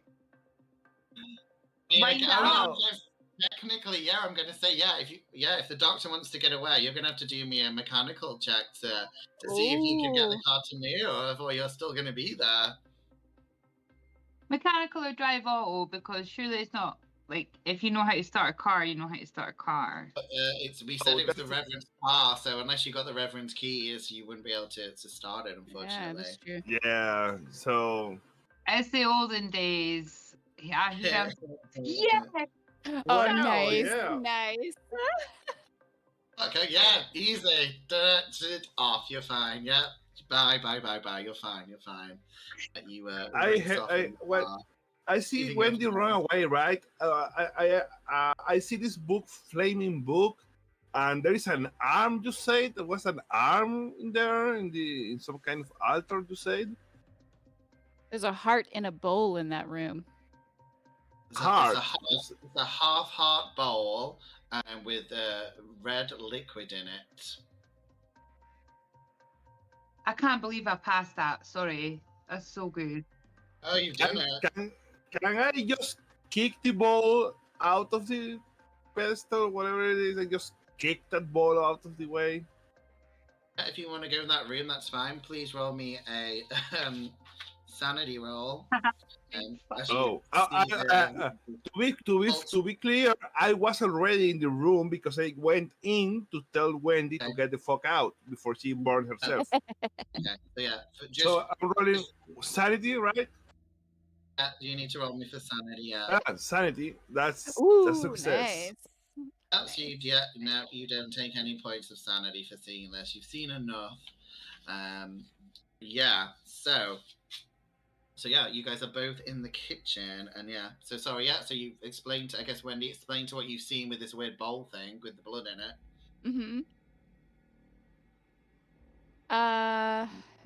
The book. Wait, did you kick the bowl? Didn't Reverend kick the bowl over? I kicked the ball.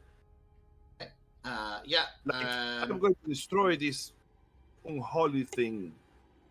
So as you run in the room, you see obviously the book, which seems to have stopped flaming, and you try and kick the bowl, but it does not seem to move as you kick it. You actually take 1 HP point of damage because this thing is solidly stuck on. Ouch. What I should have made you. So they made you roll for damage with your arm as well. Did you take any damage for frying your arm up? Actually, no. I think what maybe roll a what do we say for this? Another D3 maybe. 1d8. I think 1d6 is okay for a burning 1d6 arm. is fair. A 1d6 is fair. Yeah, 1d6 is it for the arm. Okay. There we go. 4. 4 points of damage. But I don't think that's a thingy wound, is it? No, it's not a major. It's not a major wound yet. Not a major wound. But I'm really close to being conscious. Also, to make things better, I'm going to say Christina looks up at the very happy. I'm going to say it's the clown clock just to lighten the mood a bit. Of course. Yeah, you wish. Okay, so and as you are looking at the happy clown clock, you hear this howling around you guys. As something appears again. This Once black again, man again. This tentacle person again. Tentacle man's back. The grinning man. Once again, everything goes unnaturally silent. You feel the cold wind rush past you, and then you hear a quiet but menacing howl that starts increasing in intensity until it becomes so loud it's almost deafening. You have no time to react before a massive, otherworldly hound from hell manifests in front of you out of thin air. Its eyes are red and piercing, and it stands towering over you. Its head almost touching the ceiling, it growls, and some blood drips out of its mouth. But it's red, blood red. Roll me all for sanity, apart from the doctor, who's probably having a nice time in the car. Here we go. A failure. Hey. Let's go. Okay. Christina, you're fine then. Oh no, did you all fail? Sorry.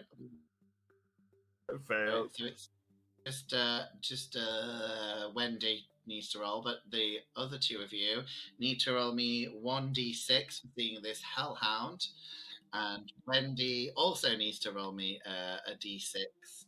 How much? 2 points. Oh. Okay. So because I have underlying insanity.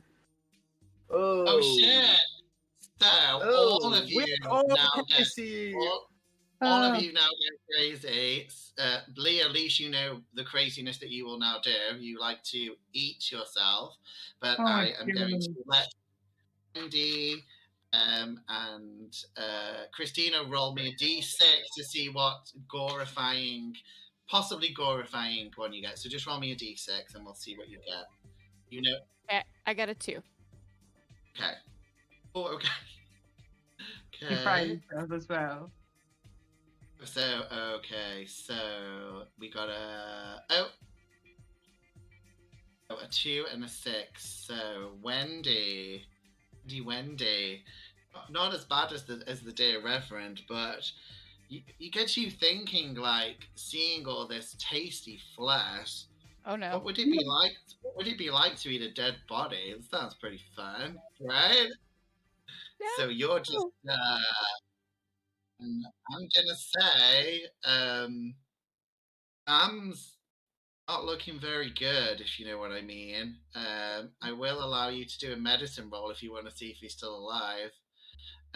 If you even have that, I don't know, but and if not, he's nicely fried. You can start chowing down. My medicine is 1. Okay, you can roll it. You could look out. There's always a chance. Fumble.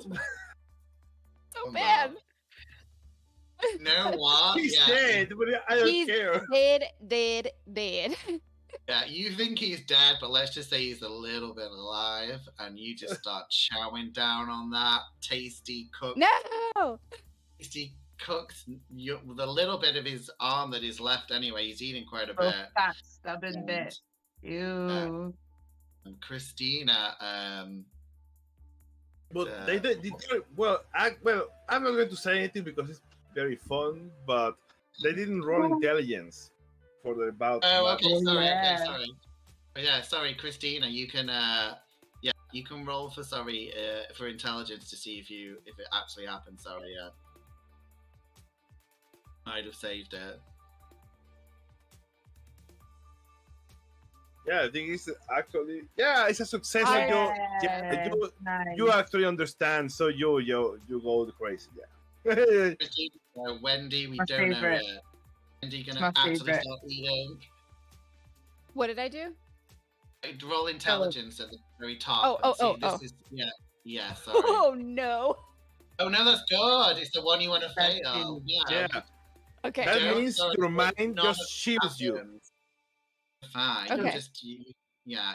You don't go crazy. You luckily don't rewind. Okay. And you're not feeling great, Oh. but you don't decide to eat a dead body. But Christina does unfortunately have something happen. Oh, Sarah, so you know what happens actually is like when you fail your intelligence roll before the risk of bout of madness, it's like Okay. your mind just shields you Okay. of Because what you you're have not- seen. So you don't understand really what You what want to you be. saw.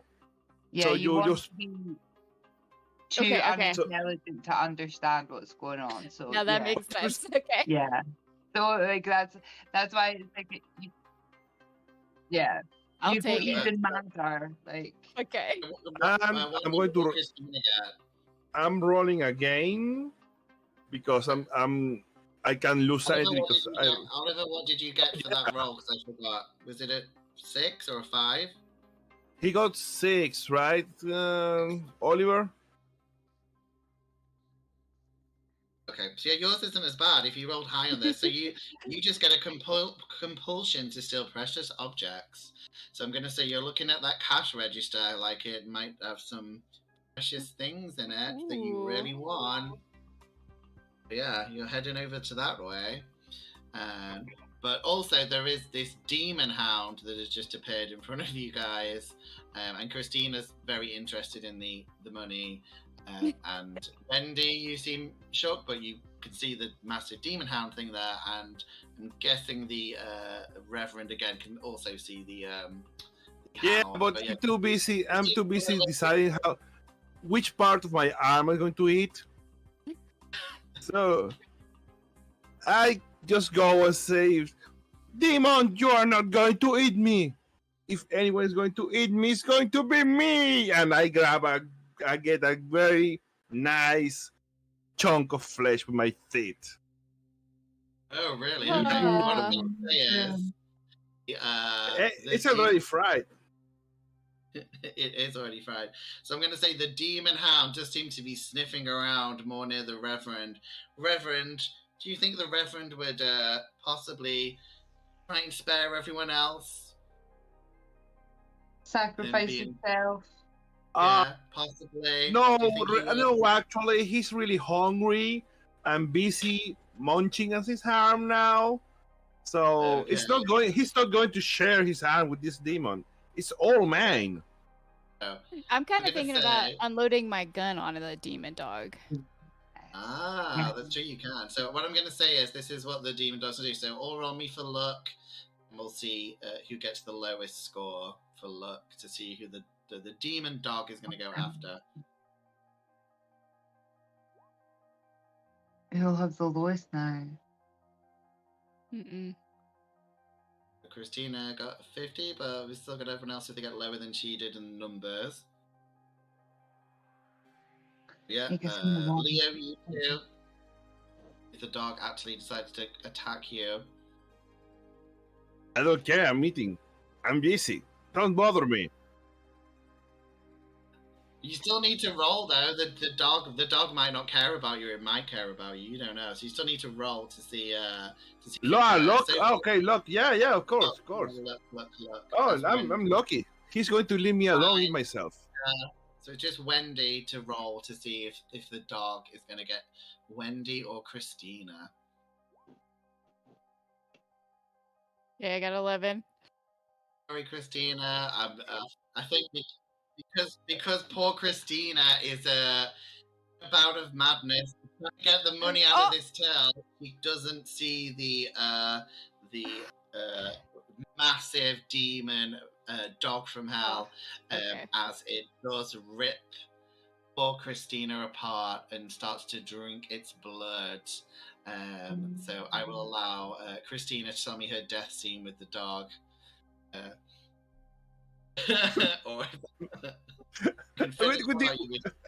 the bills in the hand still.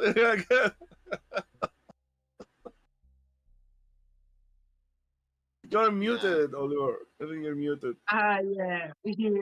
No way. So.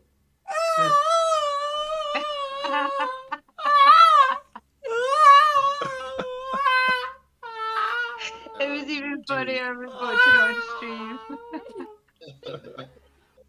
So unfortunately, poor Christina the occultist, who probably had so much knowledge that could have helped you guys, is gone. However, on the plus side, you do see horrific few minutes as she is torn limb from limb and the demon hound drinks her blood. But it does seem to slip back into the darkness. And we're going to finish up there. However, at the end of the games, you need to tell me what else happened. So the game is over, but you need to tell me what's going on with your characters, because there's going to be some questions in the morning when they find a dead, famous occult author. I'm just casually spurting blood from a jugular, that's all. No, you're gone. You are dead. You're dead and gone and ripped to pieces. And obviously the Reverend, I think, maybe nibbled his arm. Wendy, I guess, isn't too bad injured-wise, but just in your boss dead, she don't really have a job. So you guys tell me what happens, for the next few weeks. What are you guys going to say? I'm going to start with the Doctor, because obviously you... away. You don't even know some of this till the morning. Yeah, I got the fuck out of Dodge, so I would read about what happened, I would imagine, the next again day. I would keep my mouth shut about the fact that I knew anything about it. I would get my ass over to Ireland beside my son, where I would then become a parapsychologist, and I would start investigating and researching and learning about the occult and other things that can happen to your mind besides insanity. Yeah, you do actually hear in the newspapers tomorrow that there seem to be well, they don't know, like maybe a mad reverend that it started eating people. You're not sure what happened. There's rumors of some wild animal attack at a fast food restaurant. It's insane. Lots of rumors, but again, we'll go with the rest of the guys. Christina, not much you'll have to say apart from your death, really. I mean, Christina's died. She did. Yeah, she did. Rip Christina. Very good fun playing her, but she did not make it. You made it to the very end, though. You got to the end. Yeah. And she was loads of fun. I got to do an accent for a little bit. I'm gonna have to work on it. It wasn't very good, but. Hey, sweetie. That was good. Hey, sweetie. I'm glad she died, so I don't have to do the accent again. I liked it. We'll move on to the Reverend. So what's the Reverend? Did he continue eating the arm? Or what are you going to until someone stopped him. Well, he when they found him, he was halfway through the arm already. So, well, when they finally restrained him, I suppose they're going to pin everything on the Mad Reverend and stuff him away into an asylum forever. The Mad Cannibal Reverend, just... all smiles and charm, and suddenly one day she just snapped and ate. Poor Sam ate himself, and now he's spending the rest of his life in the loony bin. The good doctor might visit him in a few years, maybe. But yeah, the poor. I'm pretty sure this would get pinned on the Reverend, I would imagine. But yeah, what about poor Wendy? Because she's probably the one who would be still there. What are you gonna do? Okay, so Would you finish off your story with this? What? Would you pin pin it on the Reverend, or would you be like, no? Yeah. So when the dog disappeared, I would definitely like pin it on the Reverend. Yeah, and Wendy's, I don't want to end up in the loony bin. Exactly. Wendy's trying to get to the top. And so I saw Christina going for the cash register over there. So I snagged the rest of the money. And then Wendy realized how strong and durable she was and decided to make skirts with pockets. Yeah. And she Bravo, came over Wendy. to Bravo, Ireland to Wendy. sell them. Nice. There is. So I'm guessing She will do anything to get to the top, and this is it. So I'm guessing the Reverend probably would have ended up in a mental assignment or prison or something. However, Wendy, there was one little thing, because you guys did do really well at discovering stuff, but you didn't get all the little bits. So Wendy, unfortunately, it's really good. Like, she gets the money. She pretty much, no one thinks it's Wendy, but Wendy, 24 hours later, you find yourself at that burger restaurant again. Just move through that police tape, which maybe they had police tape, I don't know at that time. But you move back, you move the refrigerator, you open the door, and you cut your wrist and fill up that bowl of blood. And you see Hellhound grinning, drinking your blood, and you now serve the Hellhound and find Yes! to give it the nourishment that it needs. And as you walk out and put the fridge back, all your wounds heal up. On the plus side, I'm going to say, maybe you find a bit of fame and fortune and you do take over running the burger restaurant. So you do get that money that you wanted, but you're also keeping a demon hellhound from hell alive with the blood of you and other people that you rope in. And that is the end of the Castle of Greed. I hope you guys enjoyed playing with me. Yes. Nice. Oh, that's fun. Well played, Wendy. It's fun. Nice. Before we finish, has anyone got any random questions? Because I guess you guys wouldn't probably be able to play this again, but is there anything you want to know about? You guys did do pretty well, and it's pretty hard to survive this unless you get everything right. And it's all based on luck rolls. That's why you did so many. I was following Tammy's lead. I was ready to run away. That one was enough for me to run away from. Like, I have like killed and fucked up in enough one shots. I was like, nope, not this time. This bitch is old and sensible. She ain't got time for this. I still died. The one who just I still died. He still died. I still fucking died. I tried to run away. I still died. Any questions you want to know about bits and bobs about the adventure, so I can fill you in of anything if you're interested? Yeah, I just wanted to get the what was the relation between the burger, because I knew this burger joint was cursed. That was, of course, but what about that bit with the father signing his blood in a ledger thing? Didn't seem to have anything to do. Yeah. It's kind of cool, actually. So there is, again, if anyone's gonna buy this adventure, don't listen to this. Yeah, no Spoil spoilers. it for you guys. I'll cut this out later for YouTube. Yeah, so cut this out, but for you guys. Yeah. But no, it's really cool. So actually, the father comes from a long line of basically people who have lucky blood and have fame, and his blood will not satisfy the demon dog. So when he buys the burger restaurant, the old guys who run it, obviously they don't give their blood anymore, and the dog is not happy, and the kind of demon who controls the dog starts coming to Anna because she's weak, to say he needs to go and you need to kind of get me blood and stuff, or he's going to die because his blood's useless. So that's the weird connection. Yeah, so there's two things, and then you've got the whole demon dog that is cool. That's secretly that is fucking cool. living behind. So yeah, it's pretty hard to actually totally. I love that, because I'm just writing my first Call of Cthulhu scenario, so tying the plot to the big bad, and that's what I'm working on. Now. That's cool. Yeah, that's good. Did you Really enjoy good. it, Sarah, for like your first? How's did, the first game, Sarah?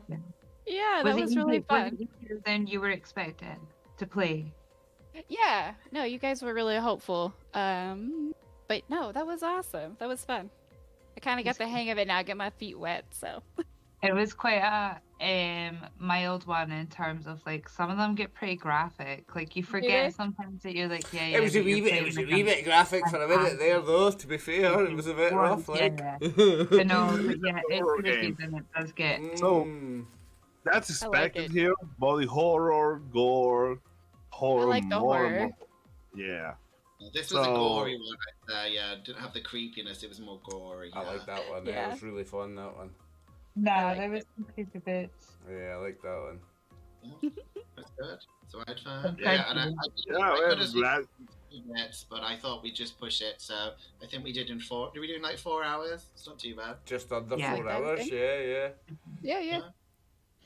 Nice work. Well done, Martin. Thanks, Martin, for running it, bro. Thank you. Yeah, no, I enjoyed it. Appreciate you, man. Yeah, well, really yeah. Actually, I'll let. it was Thank you really for good. having Thank me. you for running the game. I really enjoyed this little adventure. Yeah, It's it was fun. good. Thank you. Thank Yes. you. Thanks for joining us, Sarah. I'll let you get off Twitch first before I go, because I'll mess up your cams. But Yeah. Oh, I'll yeah. do that, Oh, yeah. So I say good night, everybody. Good night, everybody. Bye. Next week, we're not Everybody, doing a Thank you game for right now. watching. Goodbye.